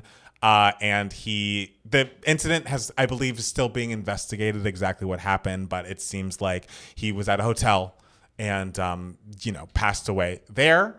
And there are many things to say about this, like the fact that a boy band that came up after our time, honestly, like after the time that we were growing up with pop music, is no longer with us, is just truly wild and devastating and tragic. The fact that, fans of theirs are reach so far and wide. You can watch the actual beginning of this man's career on the X Factor when he auditioned, and he, was put together by Simon Cowell. And in the following days, I believe his girlfriend has come out with a statement. All of the former members of One Direction, Harry, Louis, Zayn, and Niall have come out with, I think there was a group statement and also a statement that they would post on their Instagrams individually. And it's just devastating. I realize this is a person who was troubled later in his life. I know that he, from what I understand, had substance abuse issues,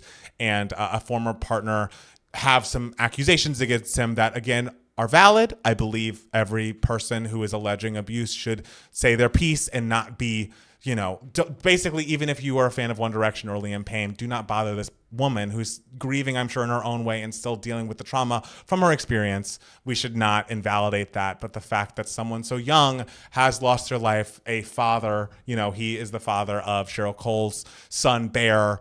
It all just is devastating and felt like it was out of nowhere. And I feel so much for fans of this artist. It kind of reminds me of the way I felt when Matthew Perry passed away. He was, much older than Liam was, but it was also like, oh, this is this group of people that was really formative for me growing up, and it felt like they were going to just be around forever, or at least, there was a Friends reunion I got to see. I'm sure these fans of One Direction were waiting for a One Direction reunion. Sort of reunion. And the fact that is not going to happen in the way that they imagined it has just got to be devastating and heartbreaking. And my heart goes out to the fans, friends, and family of Liam. Yeah, absolutely.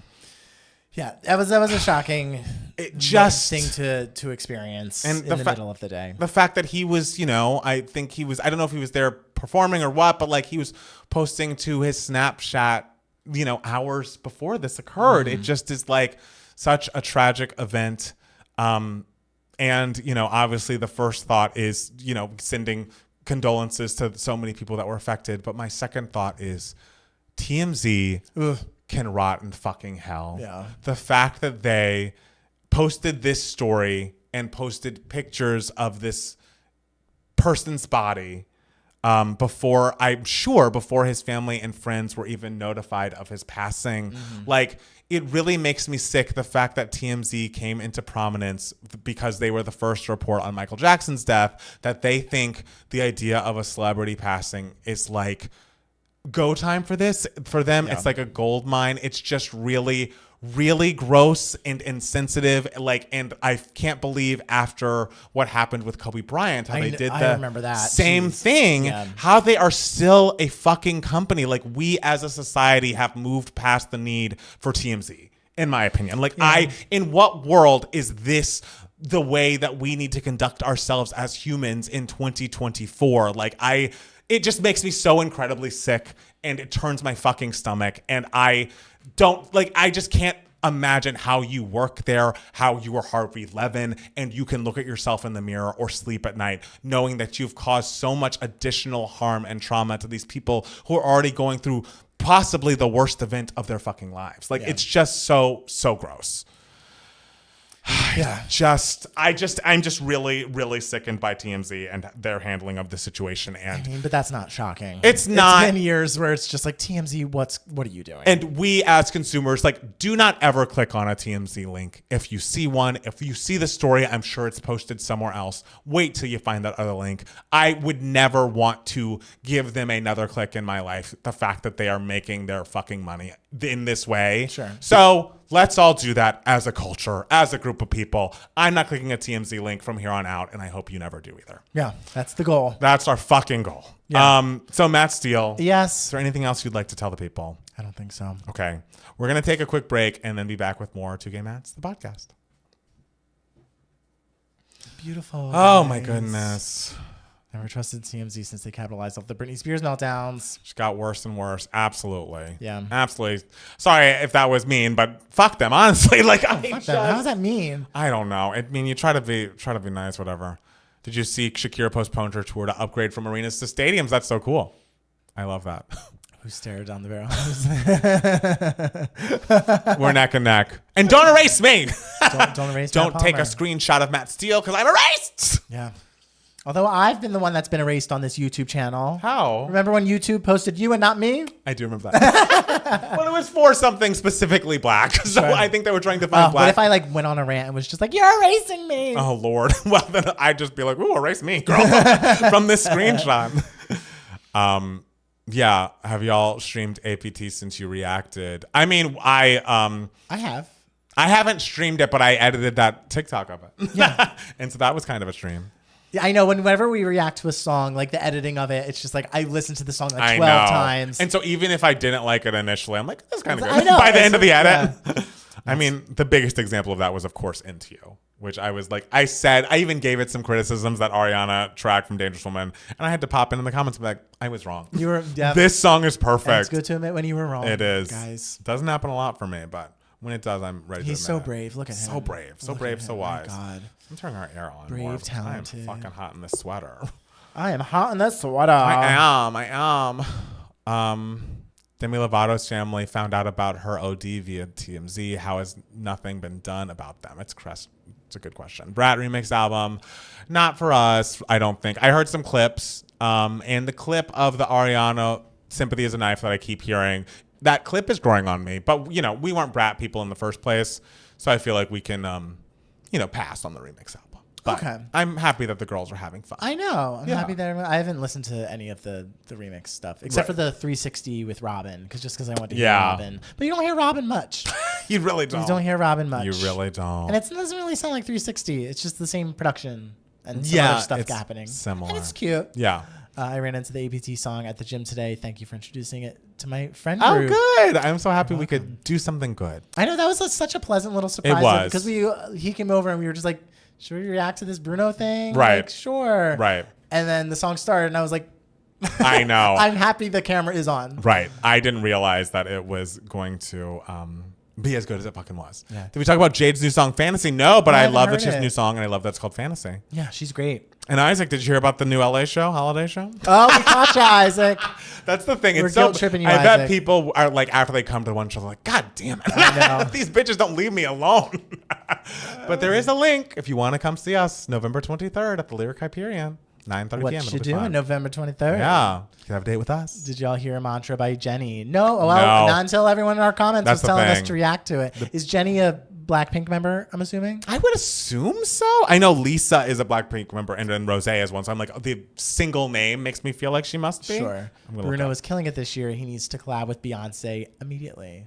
It's so interesting how they've never collabed on record. Right. Just at that Super Bowl halftime where they, Yeah. stole it from Coldplay. It's all right. But Jenny is a member. Yes. Okay.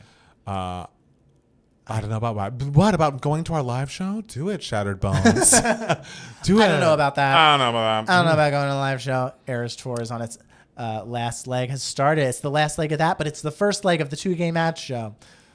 My mom just ran into my room that apparently Diddy has named Jay-Z. I don't think that's true. Tell your mom I don't think that's true. Yeah. But we love thoughts. Can we discuss Donald Trump discussing Arnold Palmer's manly penis? No. I will be at the live show. Oh, Isaac, we can't wait to see you. Oh, Isaac, Isaac, a king. A fucking man. That's the thing. A man right there.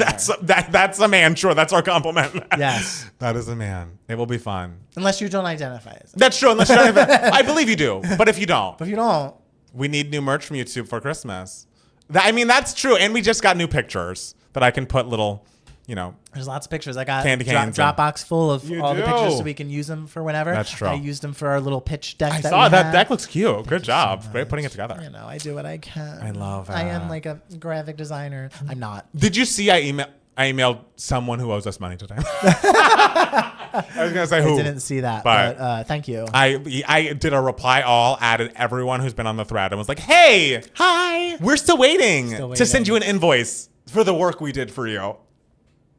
This is what I'm saying. It shouldn't be like, why have to shake people down? And I guess people who are, who are freelance workers do this all the time. Sure. But I can't. It's just wild it's to me. exhausting. As a person who gets a check every 2 weeks. Yeah. On Used to time. that stable career. Right, Oh, and then baby. every month from Patreon, it's hard when I have to chase people. I do identify as a man. I am so sorry. You know what? No one's perfect, and we identify as men either. Also, you must make a video about Wicked because I won't be at the live show. Okay, we'll try. The headphone people. It's not the headphone people. The headphone. I don't feel like we should. I'll tell you in the Discord. No, they're great. They're great. They sent us headphones. They're wonderful. They are. They sent us when I complained because I wasn't hearing enough of the bass in the first set of headphones, and they sent us new headphones. So that was very nice. They're great. They are very good. I liked both of them. The first one were. I ship a Beyonce and Bruno Oh, collab. as do I. I I'm would going to make it by the way because I won't be at the live show. I mean, the podcast will be. We'll talk about Wicked on the podcast. Montana, we didn't say that. Those were not words we ever said from our mouths. We love everyone. We love everyone. But yeah, I think we could. I mean, we're seeing Wicked at what, 8 or something? If we end at 11:30, would it be annoying for your friend who's in town if we're recording a video for 30 minutes? Who cares? I care. I want her to be She'll live. happy. She'll live. Okay, all right. Thoughts on Mariah's appearance on that Bo and Yang podcast? It's really great. And she's very much talking to people who are big fans, especially Matt. Matt Rogers is so clearly a Giants fan. Can the two Matts be invited to the Wicked premiere? Hello, that would be fun. We would love to be invited. Are you guys worried about the election? Yes, we're always worried, but we have a positive outlook, but not an overconfident 2016 outlook. Yes. Just positive. We know the stakes. We know the and stakes. We will move forward Yes. with what we have to do and what we're excited And to this do. sweater was more expensive than it needed to be because I was supporting Kamala Harris. Yes. And it's cute and it's comfy. It's adorable. Yeah. Yeah. Happy birthday to Yeah. her. And this was not a sponsored post. No. But we will sponsor. We will. We will. we don't need to be paid to promote Kamala Harris. We're That's true. promoting Kamala. Sorry, I almost am sneezing, but it's okay. You okay? Okay. You Like, take a minute. top questions only a lamb would ask. What would you do if Mariah were to agree to be on your podcast? I mean, it's hard because it's like, remember how much Matt Steele had to prepare for when Brian Stokes Mitchell was on the podcast? Yeah, emotionally. It would take me weeks, yeah, years. trillion Like, times it would that. take me so much time. I do, and maybe this is me being delusional. We love delusion. I do believe it will happen. I think maybe not in person. I believe we could be over Zoom. Yeah. It would have been easier. Hopefully she doesn't see this. It would have been easier if she was still with Brian Tanaka because he was kind of the tech head of the team Mariah, but they're no longer together. But hopefully someone in that team can get a good, I'm sure good she's Zoom got workout. someone in her life who knows tech. And Yes. if she doesn't, she can afford someone who does. Oh, she certainly can afford it, Yes. but The manager will find someone. yes. If they got invited to the Wicked premiere, I'm flying there and taking one of their spots. That's funny. We all know that Palmer Steele 2024. I remember when we first were doing the podcast, someone had to reach out to us and be like, hey, by the way, some of your like Spotify ads that they just put in are for Republican politicians. So I had to turn off like political ads from Spotify. Ooh, yikes. And I'm like, why would a Republican ad? I guess maybe you're trying to reach across the aisle or to people who don't want you. Sure. But not on my damn podcast, No, bitch. not on No. TVNets. No, Rick thank Caruso you. or fucking, I think it was even fucking, who's that loser in Florida? Ron DeSantis. Yes. I think it was him. And I was like, oh no. Ron DeSantis. Oh, The no. most nervous man I've ever seen on television. Truly, I don't understand how people are just like, yes. There was a Because- moment where it's like, literally- he's going to be the next guy. Literally, And it's he like, gets on TV and he's just like, well, I just feel like they have they have no bench of, and I guess this is a good thing for us, but like the lack of charisma on like the people on the right, it's just shocking to me. It's Sure. like, there's not someone that could even convince us that like they're not having evil policies, like really? sure. Well, You're all- but sometimes they have too much charisma where it's just like, oh, they're full blown psychopath. Well, yes, that's where we are. yeah. So, what are the top Halloween costume ideas this year? I mean, I don't know. Maybe like a challengers. Like if you're in a You're gonna throuple. have to refer to someone who wears a costume. Hey, in fairness, we have worn costumes on this very channel. on this very channel. Yes. It was a costume that took me 2 seconds to think of. Right. And mine was my Spider-Man one that I couldn't get unzipped. That I locked them in. Yes. I'm in still that wearing outfit. it's my undergarment every day. YouTube Matt 2K Matt's 1989 review. Yes, the first one, not first the one, not the Taylor's version. version. Here's how we get Steele on SNL to play Ron DeSantis. If y'all have not heard Mantra by Jenny, y'all should. It's just so good. And don't get me started on the instrument. Okay? We love good production. Yeah, maybe we'll do it for Patreon or something. Okay. That'd be fun. Yeah. I mean, everyone's telling us about it. Do we have We got 3 emails. Oh, and I think we have a new one right now. Uh-oh. Girl, that's got to go on the back burner. Sorry. So sorry about that. But, wait, did we? Andrew, I can't wait to see you both live. Does that mean you're coming to the live show, Andrew? Andrew? We got to talk about that today. Right. You either mean that or you mean you're going to be watching us live, which like right now, which we love too. But coming to live shows even better, and we'll hang out afterwards. There's a bar afterwards, and then even though the show will end around 11, I'll stay up. Not till 2:30, but I'll stay up. Take pictures, hang out, chit chat, argue about Wicked because we'll have just seen it. Oh, yeah, there will be opinions flying. There will be I'm sure. opinions. Who is Bjork? Someone sent me a video of her fighting a reporter. She's like a classic artist, experimental musician, Yeah. 90s heyday. Actress sometimes. Actress. Yeah.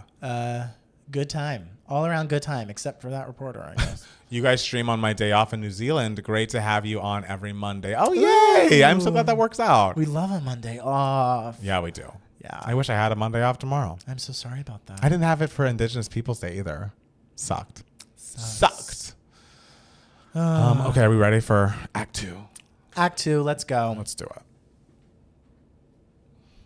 All right, guys, we're back. Don't We worry. are back. We're here with you, staring down the barrel of the camera Yes. into all of your souls. But Matt Palmer, Yes. let's give the people an ad. Tell them, look directly. Guys, thank you so much for listening to or watching the podcast. If you enjoy us, go to your Spotify app or your Apple Podcasts app and leave us a 5-star rating or review. We do only accept 5 stars. So if you have any criticisms for us, you will have to keep those to yourselves. If you really enjoy us, go to patreon.com/2gaymats. You can get extra bonus content from us so very often. I just uploaded our review of the Charlie's Angels soundtrack from 2019, executive produced by Ariana Grande.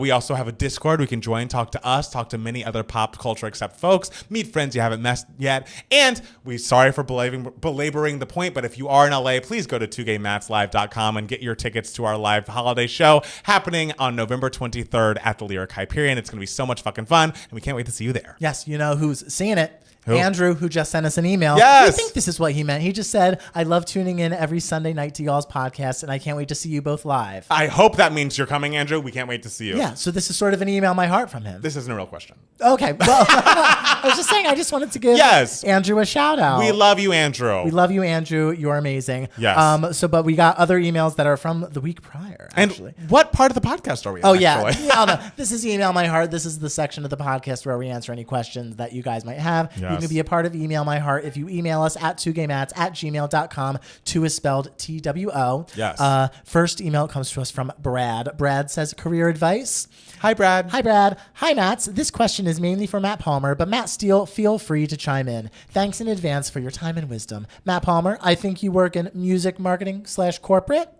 Corporate is right. It's not really music related. Yeah. My situation. I'm managing someone older and very direct, so there is always a power dynamic at play. I'm in graphic design and tend to overthink, so his short responses make me feel like I'm doing something wrong. Our one-on-ones are awkward, and he doesn't give clear feedback, and it feels like he hates being asked questions. And then he sent like an example of like some of the questions, and they're just like simple questions that are sort of just like, like what are your best tips for like managing people? What are like good and bad manager traits? What, did you dislike about managers you've previously had? Questions that you would ask like an employee or someone you're working with to get better feedback and everything. And it seems like this person just kind of gives blunt, simple answers. So as a person who works in emailing lots of people back and forth. Yes. How would you deal with that, Matt Palmer? I mean, for me, and like, I don't know if this is everyone's go-to, but as a person who has many interests and a life outside of the office, I think we need to remember that work is work. We all do our best. If you're dealing with someone who is maybe giving you shorter answers than you'd like, really maybe not giving you the feedback that you're requesting, all you can do is keep asking the questions, keep your side of the street clean, keep the lines of communication open.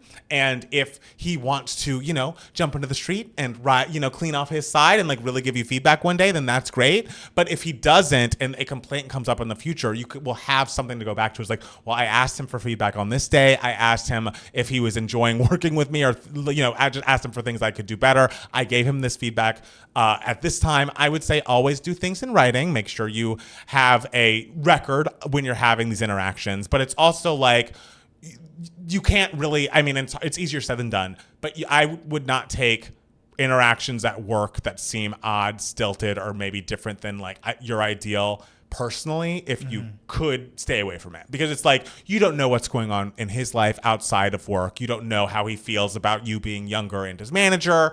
But at the end of the day, that's not your responsibility to care for his feelings. Your responsibility is to like give him an open opportunity to give feedback. And if he's not willing to give it, just do everything you can to keep those lines of communication open.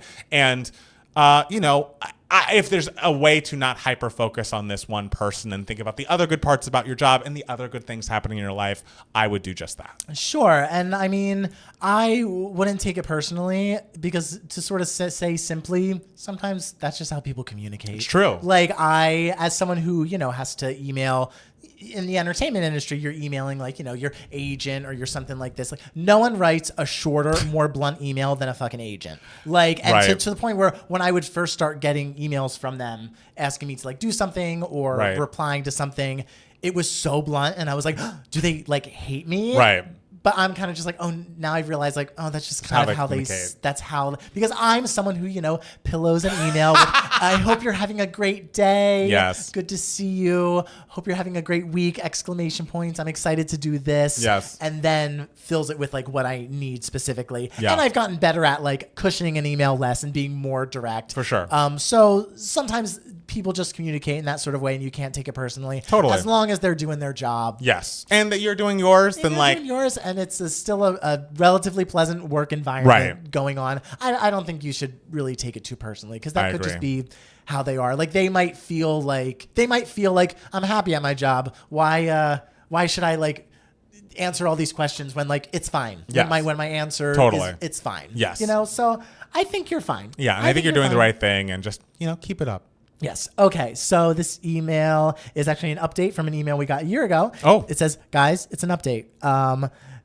sometimes when I listen to your podcast and you answer a juicy question, I'm dying for a follow-up and to know how everything turned out. I wish this was a happy, positive update, but instead it's an update to say that my ex got engaged and I feel so shitty and depressed. I knew this would happen and I thought I properly level set how upset I would be when this moment happened, but going through this actual day and my actual feelings, it's so much worse. I took all your advice and wouldn't have found out except for I ran into an old mutual friend who told me. I don't think he meant it to be mean in telling me. He probably thought I had moved on, but I made an excuse and ran out of there as fast as I could so he wouldn't see me cry and he wouldn't get back to my ex. It's been a year. How am I still not able to move on? I haven't even been on a date because I know it wouldn't be fair and I don't want to hurt anyone in the process. From listening to your podcast every week, it seems like a lot of people recently need breakup advice. So at least I'm not alone. Sometimes I listen to Taylor Swift breakup songs or think about the biggest celeb breakup and think, is something wrong with me? No, I can tell you right now. No. How am I the only one who isn't able to move on? I'm not sure what advice you can give me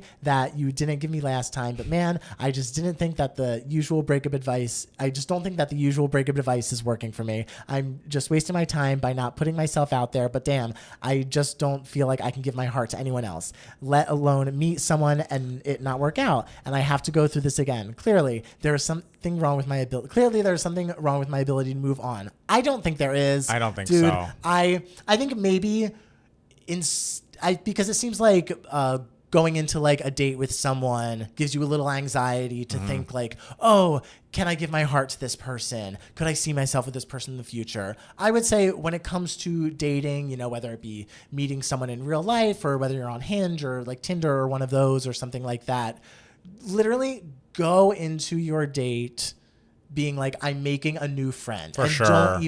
Don't even have the possibility of them being romantic at the front of mind. Right. Or like becoming a relationship. Like that is so beyond first date stuff. Because then you overthink the first date. And so I go into every like first date as just, I'm meeting someone new. I'm making a friend. This is someone who I could hang out with maybe in the future as friends. And that's like first and foremost. And you know, if someone asks you on like an app or whatever, what are you looking for? It's totally okay to be like, I'm on here looking just to meet new people. Yeah. Instead of being like, I'm on here to find that special someone or whatever. It's totally okay to just be like, I'm here to meet new people. I hope that's cool. Right. And sometimes it takes longer than a year. Yeah. You know? I think even if you are going with like a romantic possibility in your first dates, the time between like first date and like, oh, this person is someone I could see myself with, or, oh, I don't want to break their heart, or, oh, I don't want them to break my heart. You have months in that time period. Like the first dates don't have to be, they're not a sign of commitment. They're just like a sign of like, let's see what it's like when we hang out together. And so if there's a way to take a little bit of pressure off of yourself, I think you should try your best. And people are saying in the chat that it is really just time. It will get easier. I believe that absolutely. And I also believe, and like, this is truly advice for everyone, but especially like in a time in my life that I was really going through it about a romantic situation that I was struggling to get over. That was one of the times that I went and sought out therapy because I had a similar situation. I don't, no one got engaged or anything, but it just felt like, oh, this pain feels like it's lingering longer than I would have wanted it to. Mm-hmm. Maybe I can talk to someone. They can talk to a trained professional, someone who is not, a friend of mine whose ear I have already talked off about this, like someone who is, unbiased, objective, that maybe can give you, get to the root of the issue, because I feel like the issue is not just like, oh, I can't get over someone, but maybe the feeling like, oh, maybe I feel stuck or I can't, I feel like it's less about this person, less about the relationship itself, and more about like, okay, next steps, how do I make those? Why am I, paralyzed by fear possibly to go on these first dates? I feel like if you don't feel comfortable going on a first date and you feel like, okay, even though it's going to take months until I have to make a decision whether this is real or not, then maybe finding a therapist to talk to would be a good next step. Yeah. If anything, they'll just give you like things to try, like new steps to try, like actual tactical things that you can do, as opposed to just sort of like diving deep into the feelings and everything. They'll actually like give you steps that you can take. Totally. and exercises that you can do. Yes, but we believe in you. We love you. And honestly, hearing your email doesn't sound like you did anything wrong. I also love that you took some of the advice. I love that you didn't know until you ran into them, because I hope you had him muted at the very least, because it's just you don't need to be inundated with that stuff. Sure. No. Yeah, you're doing fine. Yes. All right. So this comes from Natalia. Natalia. This is my friend Natalia. Oh, hi, I saw this Natalia. email. We were with Natalia on Saturday. Hey, Natalia. Favorite duets. I love all your new music reaction videos, and I thought you'd have fun with this question. With recent success of Bruno Mars and Lady Gaga's duet, Die With a Smile, it made me think that we haven't had as many big artists do true duets together recently. I feel like we used to have this a lot more in the late 90s and early 2000s. Lots of artists get featured on tracks all the time. For example, one of my personal featured faves is Pitbull, who has had rap verses on at least a dozen tracks, dance tracks over the past decade. Get it, Natalia, stan Pitbull.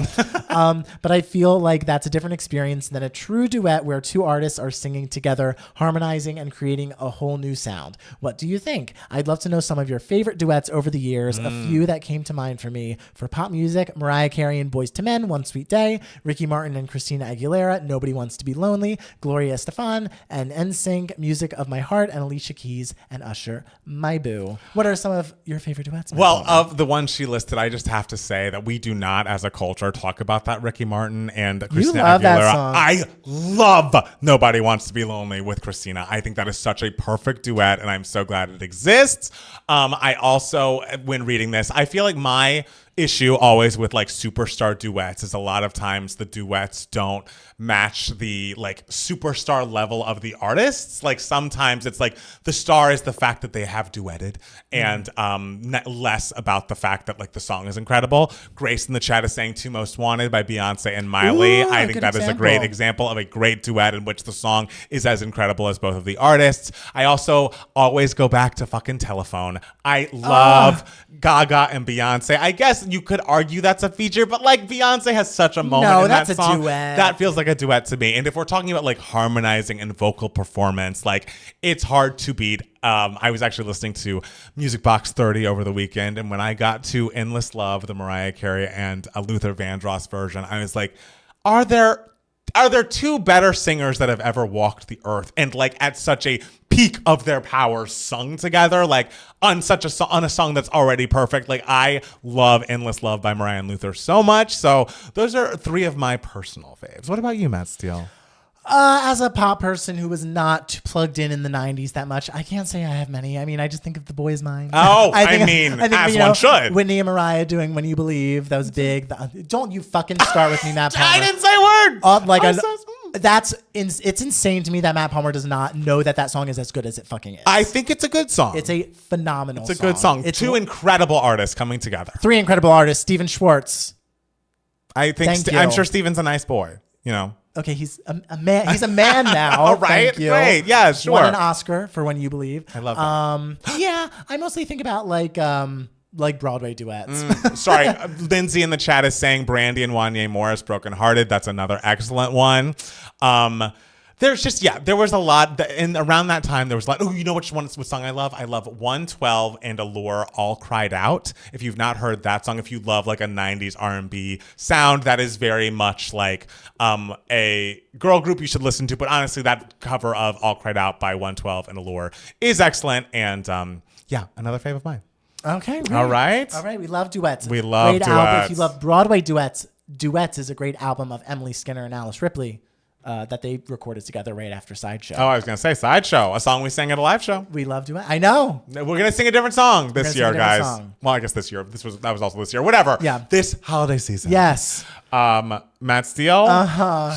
I assume this is 2 Gay Minutes. This is 2 Gay Minutes, guys. What is this part of the podcast? This is the part of the podcast where one of us rambles on about something that the other Matt doesn't give a shit about for 2 minutes. Mm-hmm. And it's where I usually talk about Big Brother, and I'm here to talk about the Big Brother finale that occurred on Sunday, October 13th. All right. So 2 Gay Minutes might be done for the year unless you got a 2 Gay Minutes coming up in November or December or some shit. I can't wait. Are you ready to go? I'm ready to go.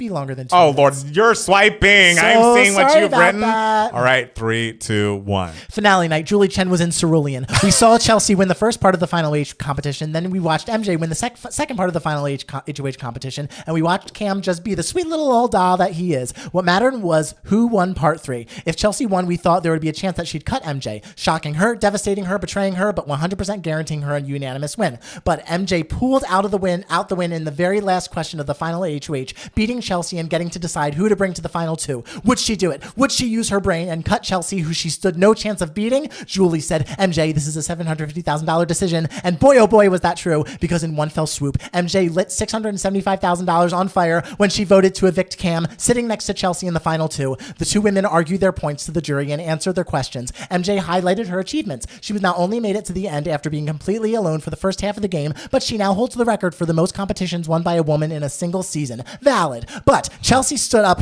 against her and compared her own game to a diamond. Beautiful from any direction you look at it. And it was. I can name specific strong moves that she made in all eras of this season. Here are highlights. She was in the dominant alliance until Quinn outed it and destroyed it, and she was suddenly at the bottom. But she built her way up by organizing and getting the house to flip against the new dominant alliance and evicting their strongest asset, Tucker. She then flipped on Quinn and got him out. He wasn't playing a great game, but he was a big presence and an influential voice. She then convinced MJ to go after her own loyal ally, Leah. During the questioning, MJ was asked, MJ, what was your biggest move? MJ said, getting out Leah because no one can control me. Chelsea got the same question. One of my biggest moves was tricking MJ into putting up Leah. Also, MJ can't stand Angela, dragging her Final 2 opponent even deeper in the mud. She also convinced MJ to take out Rubina and not Cam, positioning herself to where both Cam and MJ would have to take her to the end. Chelsea worked to the bitter end, even thanking MJ's parents in her live television plea for MJ to bring her to the Final 2. Chelsea highlighted all of this. MJ could do nothing but just nod her head. Chelsea ended up winning by a unanimous vote, the first woman in a regular season ever to do so. It was a great season, and now we have a winner that most fans are agreeing will go down as one of the strongest and most well-rounded overall winners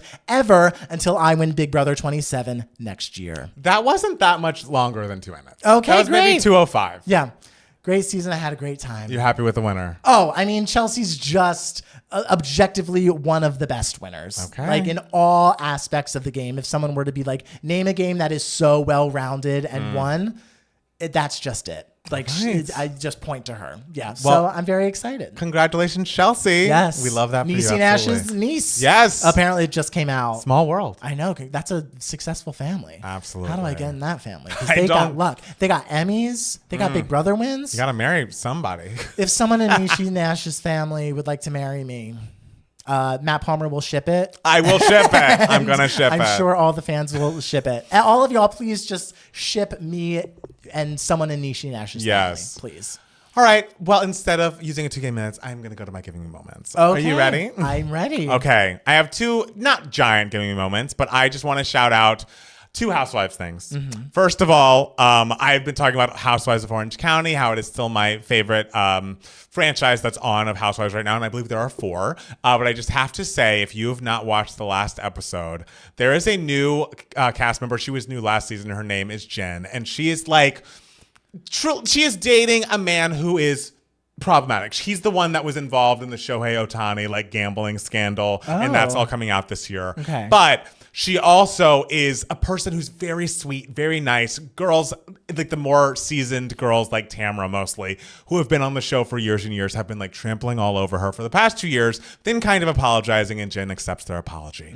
It comes out after Tamra and Shannon have another falling out about Shannon, and this whole Alexis, John Jansen, Shannon's being sued thing. Joel Kim Booster touched on it in his rant against her. And Shannon used to be friends with Tamra, and I was like, oh, actually, I remember 2 years ago, Jen, when I was friends with Tamra, that Tamra did a background check on your husband/boyfriend, Ryan. Ooh. And here are the texts to prove it. And so they're all in this, they're on their cash trip. And they're all in different hotel rooms. Jen is sitting there with Shannon. And literally, it's like her head spins around. This is a woman who is the sweetest person you've ever met. But apparently, she has a breaking point, and she reached it. Yes. So they have not set up this scene. Jen marches out of the hotel room, marches up to Tamara's room. Tamara's in doesn't have any makeup on, is getting her hair done, getting her glam done. She's sitting there with Heather. Burst knocks on the door, and it's just like, Tamara, did you do a background check on Ryan? And Tamara's like, no, I swear on my kids I didn't. And she's like, actually you did, and I just saw the screenshots. You are a terrible person. You're a worse person than I'll ever be. I think you have no soul. And Heather's sitting there with her champagne. She's like, oh, well, that's not nice. And this is truly coming from the kindest woman that for the past year and a half, you're kind of like, Jen, stand up. Like, sure, Ryan is garbage, but like, you shouldn't be allowing these girls to treat you this way. Fight for your man. She finally really put the pedal to the metal and was like, you are a terrible piece of shit. And Heather, the fact that you are not stepping in to say that this is wrong shows that you have no backbone. You're just scared of her too. You know she's going to turn on you as soon as she feels like it. But what can Heather do? I know. I'm very much like adjusted, like poor Heather, like not poor Heather because she's very rich, the richest of them all by a mile. But like she's been getting a bad rap this season because she's kind of been backing up Tamra, and Tamra's had an awful season in which that now she's now blamed her bad behavior on supposedly being on the spectrum, but then that is not true either. It's just Tamra's been a bit of a mess on social media and on the show.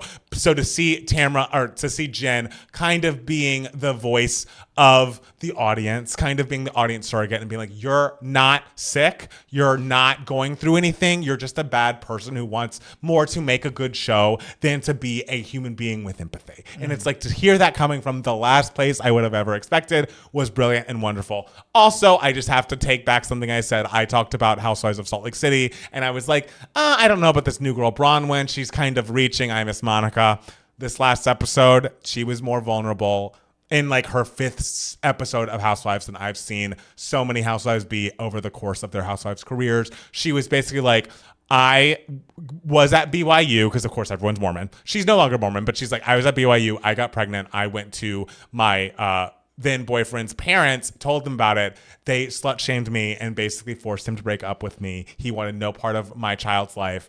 And so I have been raising her on my own until I got remarried. She tells the girls this, and this girl, Lisa, is like, let me see if it's like, you look just like your daughter. It's like, no, I don't. She looks just like her dad. Let me show you a picture. And Lisa sees the picture and is like, I know him. Ooh! I know him. And he is a man who has sadly since passed away. But like, I know him. I'm so close with his parents. Oh my God. So then the parents reach out to Bronwyn and Bronwyn's daughter, who's now like trying to build this relationship as she reaches 18 with these grandparents who have ignored her entire life. And then both Bronwyn and her daughter sit down and talk about this on camera so openly, so honestly. Bronwyn was like, I just thought if I was the best mother I could be, that you wouldn't need your father. You wouldn't need this part of your family. And that is an insane thing to think. I am sorry that I deprived you of them because of my feelings. Like whether or not you guys build this relationship, it was wrong of me to do that. And, you know, she's in the confessional being like, I know that if she builds this strong relationship with me, it will hurt me. But it is not my place to stand in the way of it. It just was truly... Why am I crying at Real Housewives what drama? I'm saying. It is truly the most vulnerable.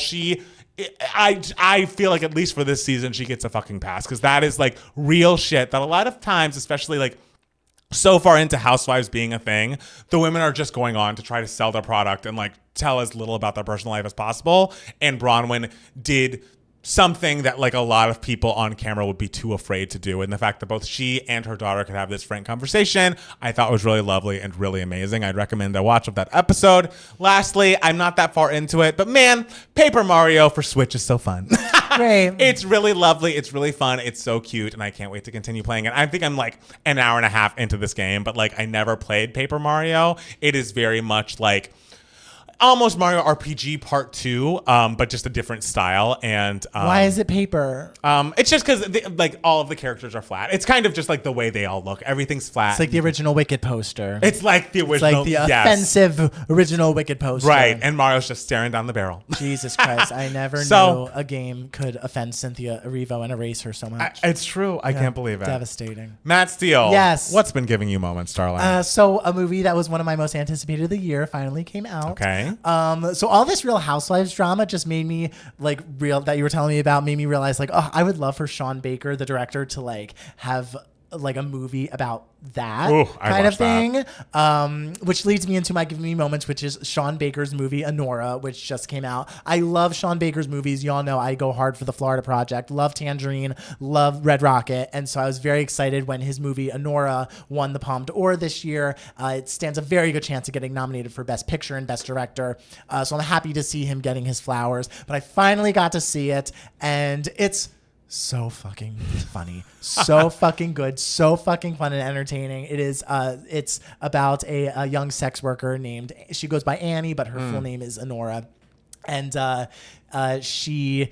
She works at a strip club, and sometimes she works at as an escort, and so she speaks a little bit of Russian because her grandmother was from Russia, and so she gets paired up with this young Russian boy who's like 21 and so fucking stupid, and he is the child of these giant oligarchs, these billionaires with so much money, it's disgusting.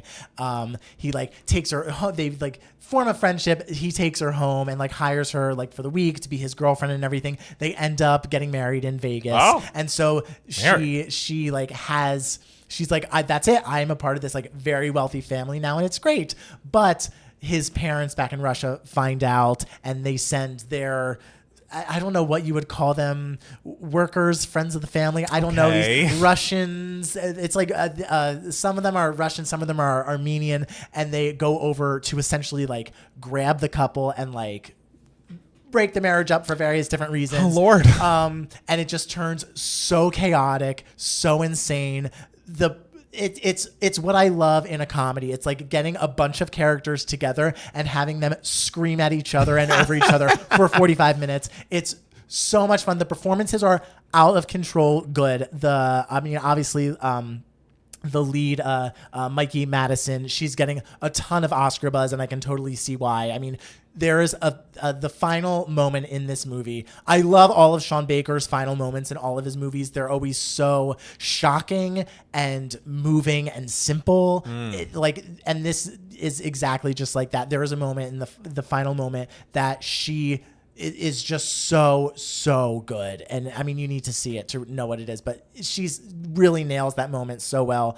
But a lot of people, not enough people are talking about the men's performances in this movie, which are excellent. There's Mark Eidelstein, who plays her crazy, ridiculous 21-year-old like Russian husband, who is out of control, like a complete fucking mess. There is, oh God, what's his name? Yura Borisov, who plays this guy who's trying to help the family, like break them up, who's, quiet and everything, but he forms a friendship with her. And he is so fantastic. Everyone is just so good. Sean Baker, he casts his own films, which is just so wonderful because you can tell that all these people he finds are so special to him, and he knows how to highlight them. My favorite performance in the entire movie, though, is this woman in Vegas who is like working at a desk, and they have to sign some papers of some kind, and it's a ton of people in a room, and they're all being so fucking horrible to her because they're all pissed at each other. And so she's like remaining so professional and happy, and she's like, okay, now just sign this, and and they're all just like signing it and like throwing the pen on the desk at her, and she has to react to it but still be professional. So she's just like, oh, okay, I need you to sign this, like, and she has maybe 5 lines. My favorite performance. Jesus. It's so good. I mean, just all of his ensembles are just so fantastic because he doesn't cast just like typical actors. He casts like real people. He casts real sex workers. He casts, real people who have like never acted before, and it adds such an authenticity and adds such a dynamic energy to every single one of his movies. And it's just such a wild ride and a joy to watch, but yet also like touching when we go through it at the end. The characters are so good, so funny. I loved it. It's great. Right. I fully anticipate it'll get a bunch of Oscar nominations, which would be richly deserved. All right, Anora. And I got a free poster at my screening because I went opening night, and they scanned my ticket and went, oh, would you like a complimentary poster? I guess they're giving out for promotional things. And I was like, absolutely. And the second I put it in my hand, I was like, God damn it, what do I do with this now? But I'm still keeping it. You'll figure it out. I'll find something to do with it. You will, absolutely. So congratulations, Sean Baker. Can't wait for the next one. Congrats, Sean, on your incredible movie. Yes. And congrats to all of us for making it another week. in the world. It was hard, guys. It was hard. Rough. But I'm so happy we're here. And is there anything else you want to tell the people? That I love you. Yes, we love you all. And we'll be back next week with more Two Gay Mats, the podcast. Bye. Bye. Cute. Cute, guys. We did it. We did it. Yeah, we did it. Again. Oops, Who ordered their ticket? did it. Yeah. That's true. Good point. That's a good point. TwoGayMatsLive.com, y'all. Everyone's silent now. I know. No one's talking now. Come on. No, it'll be Interesting. fun. It'll be fun. And we have weeks until I understand. Yeah. People buy things closer to the They event. gotta get through Halloween. It's true. Still, have you seen Joker 2 the way everyone else hates it? It makes me think you would love That's it. funny. I did see Joker 2. It is big and ambitious. There are a lot of things to admire about it. It's a bizarre one. Yeah. Which You like Bizarre? kind of makes it work. Right. Because it's kind of like, there were moments where I was kind of just like, this is a joke. And that's like something Joker would love. It's a very interesting movie. I don't really know how to feel about it. Okay. Like, it's kind of just like, which, is that not cinema? Congrats to Matt P surviving not being cast as Javert. That really was my biggest hurdle. It's the roughest day of your life. It was a rough day. You separate your life before and after that moment. So, Movie Thelma deserves more praise. I watched it last night and it's so good. I think Thelma's still my favorite of the you year. love Thelma. Oh, a perfect movie. It's so good. R&B and hip hop collab I love, Lovers and Friends. I remember when I first heard We Belong Together, I was like, this musically sounds so much like Lovers and Friends, which makes sense. It was Jermaine Dupri in the same era. Also, Will and Harper is so good too. I can't wait to watch that. I've been meaning to watch it and I just haven't, but I will. I liked it, but I needed more story for both leads. Oh, for Joker? Everyone was saying that, Lady Gaga's not in Joker. She's barely in Joker. I thought she was in it a lot. I don't know. Why is the live show so late? 9:30. We went through so many days and times, and this was the best choice. So get your espresso, babe. You got it, Grace. It'll be wonderful. You got this. We'll You've got wake you this. up when we get on that Yes, stage. just think. You'll be When we hyped up. Light that stage on Yes. fire. That's true. And hey, I'm sure you've been on trains later than 9:30. Yeah. Grace is always on a train. You're a train person. Yeah. You and your train. I'm not saying it's bad, but I'm just saying if you can stay up till 9:30 on a train, you can stay up in What an do you audience. love more, us or trains? Don't answer that. I think we're definitely not winning. Just want my ticket. Yes. Thank you, Yeah. Isaac. Y'all better be there, all of y'all, because we will definitely be there. I don't know. I think my understudy might go on. I don't want to interact with your understudy. Have I told you how like me and Travis we'll always talk about like what we'll do if we're in a Broadway show and we have an understudy, and Travis is always just he's like, I'm gonna sit her down and I'm gonna be like, Jessica, just so you know, Jessica Chastain, I assume? yes, Okay. He's like, Jessica, just so you know, you're gonna go on a lot, okay? and I will sit my understudy down and be like, you will never. You'll go never on. go on. I will have to. You should get another job. I will have my arms chopped off and I will make it to that curtain, bitch. You will never go on. How long is the show? The show, we have an hour and a half slot, but we'll see how long it goes. It won't be longer than an hour and a half. Yeah, we'll be out of there by 11. I remember the first show, we were so petrified we would go overtime. I know. But we got on that stage and we were going. We were going, and I could feel you going, and I was know. like, "Oh, he's moving it." He's we were moving moving. it. Oh, not to, tease something we're not ready to talk about, but I am so excited for the song we're going to do. It's holiday, but it'll be fun. Yeah, It's going to be fun. It's just going to be fun. it's just gonna be fun. It's not gonna be real. It's not going to be real. It's going to be fun. It's gonna be fun. Yes. Hard to choose. Okay. I actually appreciate, Grace, that it was hard to choose. Because I assume you'd be like, lol, trains.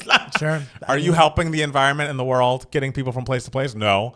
We're just offering entertainment. Yeah, I mean, the thing is, having it be hard to choose is a lot, because trains, 2K Mats, we're big, but we're not as big as fucking trains. Trains are huge. Trains are they've been around for a long time. They have. So thank you for that, Grace. I wonder how many people stan trains like Grace does.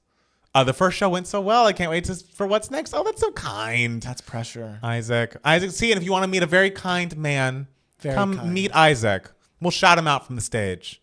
That's him. Yeah, I mean, him. Everyone look at He's his direction. kind. What if he doesn't like attention? That's true. Sorry, we won't point you. Everyone look away. Yeah, everyone, don't look at him. No one look at this guy in the corner. No one look at him. And I'm like, I think I'd recognize Grace. I feel like I've seen her. Yeah, we've seen Grace. But only a handful of times. Yeah. It's not like she has her profile pic Yeah. on the Discord. I'd But I think I'd recognize her.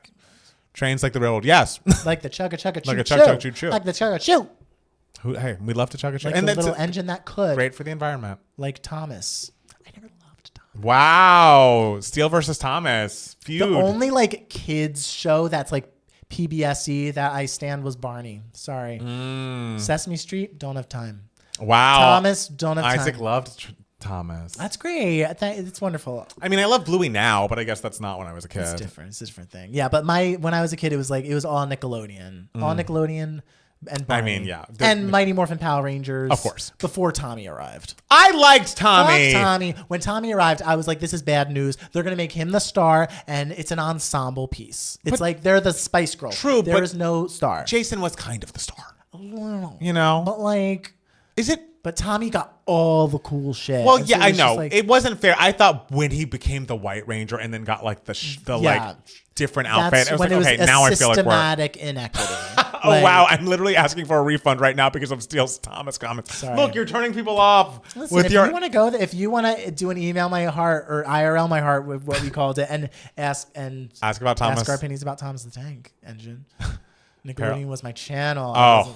I was never a Disney kid. I think Disney like really came into its heyday after my kids' television time. It was Disney. Well, also because Disney wasn't on basic cable until like 99. Okay. No, 97. I think it went to basic cable, and it was great. Like it was great in like 97, and then it really hit the marketed for the preteens in like 99 to 2002, which I was into. I never loved it as much as Nickelodeon.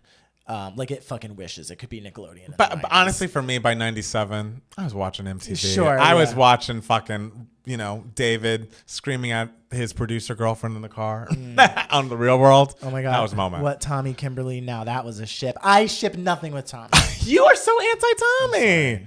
Listen. I liked him. I thought his hair was too long, but I liked him. Oh, I like long hair. I did. When a guy can rock long hair, I'm into it. Ooh, have you seen this guy on Great British Bake Off? You would love him. Yeah. The guy with the... The guy. Yeah, the guy. Yeah, the thing is, Love him. There's got to be a gay in the Great British Bake Off casting because there's always one guy that's like unmeasurably hot. Where and it's just like we know the online gays are we gonna know be what we're talking about doing him. here. Yeah. It's like not an accident that there's like one model-esque man here. But how does he cook? I mean, not to spoil, but I think I'm 1 week behind and he just got Star Baker. Okay. Which is like the best. Is that the thing? That's like the thing you get for the week. But then the guy, I'm spoiling, I'm sorry. But the person who was kicked off that episode, I was rooting for, but they just weren't good at bread. They were like one of the strongest bakers. When you're not good at bread and you're a fucking baker. No, he's amazing at so much. They are amazing, sorry. At so much. But bread week is a notoriously tough week. Paul Hollywood is very serious about bread. And like it has to be like bread and taste combinations he's never tasted before. And going into the competition, this person was like, I'm worried about bread week. And then he flopped at bread week. It was sad just because they had really like. I mean, they were editing it to let you know he needs and to I be believe, worried about bread week. I believe they were Star Baker a previous week. And they've only been 3 weeks. It's like when you watch an episode of Top Model and whichever model gets like a little bit of like narration in the first like 30 seconds of the episode, you're just like, oh, they're gone. I know. They are gone. Woo! I remember Sandro from a couple seasons ago. He was something else. Gorgeous. And he did pretty well, I think. I think he might have been top 3 or 5 or something. Oprah loves bread. It's true. I love bread. Bread is fucking I mean, bread is great. Oh, I love bread. Is great. Who doesn't? Could you imagine someone being like, it's sad. Bread is over. Because it's like, I feel like you either love bread and engage with it, or you love bread and you like avoid it. And it's like, I want to be in shape as much as the next person. Guys, I'm never not gonna eat bread. Sure, but like also like I fuck with gluten-free bread too. Anything starchy, I fuck with. I don't know that I've tried enough gluten-free bread to really speak on it. Anything starchy and like carby and filling, I'm down. I mean, I love a carb. Yeah. But when I see a gluten-free something, I'm not jumping towards it. Down. I mean, but no, remember that girl who was a girlfriend of someone we lived with in our first house who made, I believe, gluten-free cookies. Yeah. That were fucking incredible. Fucking great. Maybe vegan cookies? Yeah, because she was vegan. Yes. She could bake. Get her on Bake Off. Yeah. There's a great American baking show. You know who we used to live with. You might not talk to her anymore, but if she's still baking, because I believe our former her former boyfriend is now, I believe, engaged. Are they engaged? Sorry, who's engaged? Her? No. Yeah, I know. Yeah. But I don't know about the ex. Oh, I don't yeah, know. they're engaged. Yeah. Yeah, yeah. Sorry. So, yes, our former roommate is Sorry. now engaged, so I'm sure he's not reaching out to his former vegan girlfriend who made great vegan cookies. Yeah. But she did. But I do miss those cookies. I mean, his fiance Well, now is great, but I do miss those cookies. But you know what I don't miss? Not to just talk shit on this girl, literally. No one show anyone this. But she always had a cough. The lightest cough you'd ever hear. That's the thing. Okay, so this girl, we can talk, now that the dam has broken, we can talk about it. Sweet girl. Sweet girl. Could bake the fuck out of anything vegan. It was delicious. Unbelievable. Yes. Her cough. It was the softest. It was like it was fake. And the thing is, like, it was so, and there was a reason why the cough lasted for months. It was because it was so weak that nothing was happening. You weren't getting anything out. But the thing is, for being so soft, it echoed through the whole house. Pierced. I don't know about like the hurts it was at. It was piercing through the walls. We would be in the living room blasting TV, and like she would be in the other corner of the house, and you would just hear. It was like, girl. If you don't put some gusto. Get the phlegm out. Or go to urgent care. Something is wrong. I cannot hear this ghost cough one more second. I will never forget.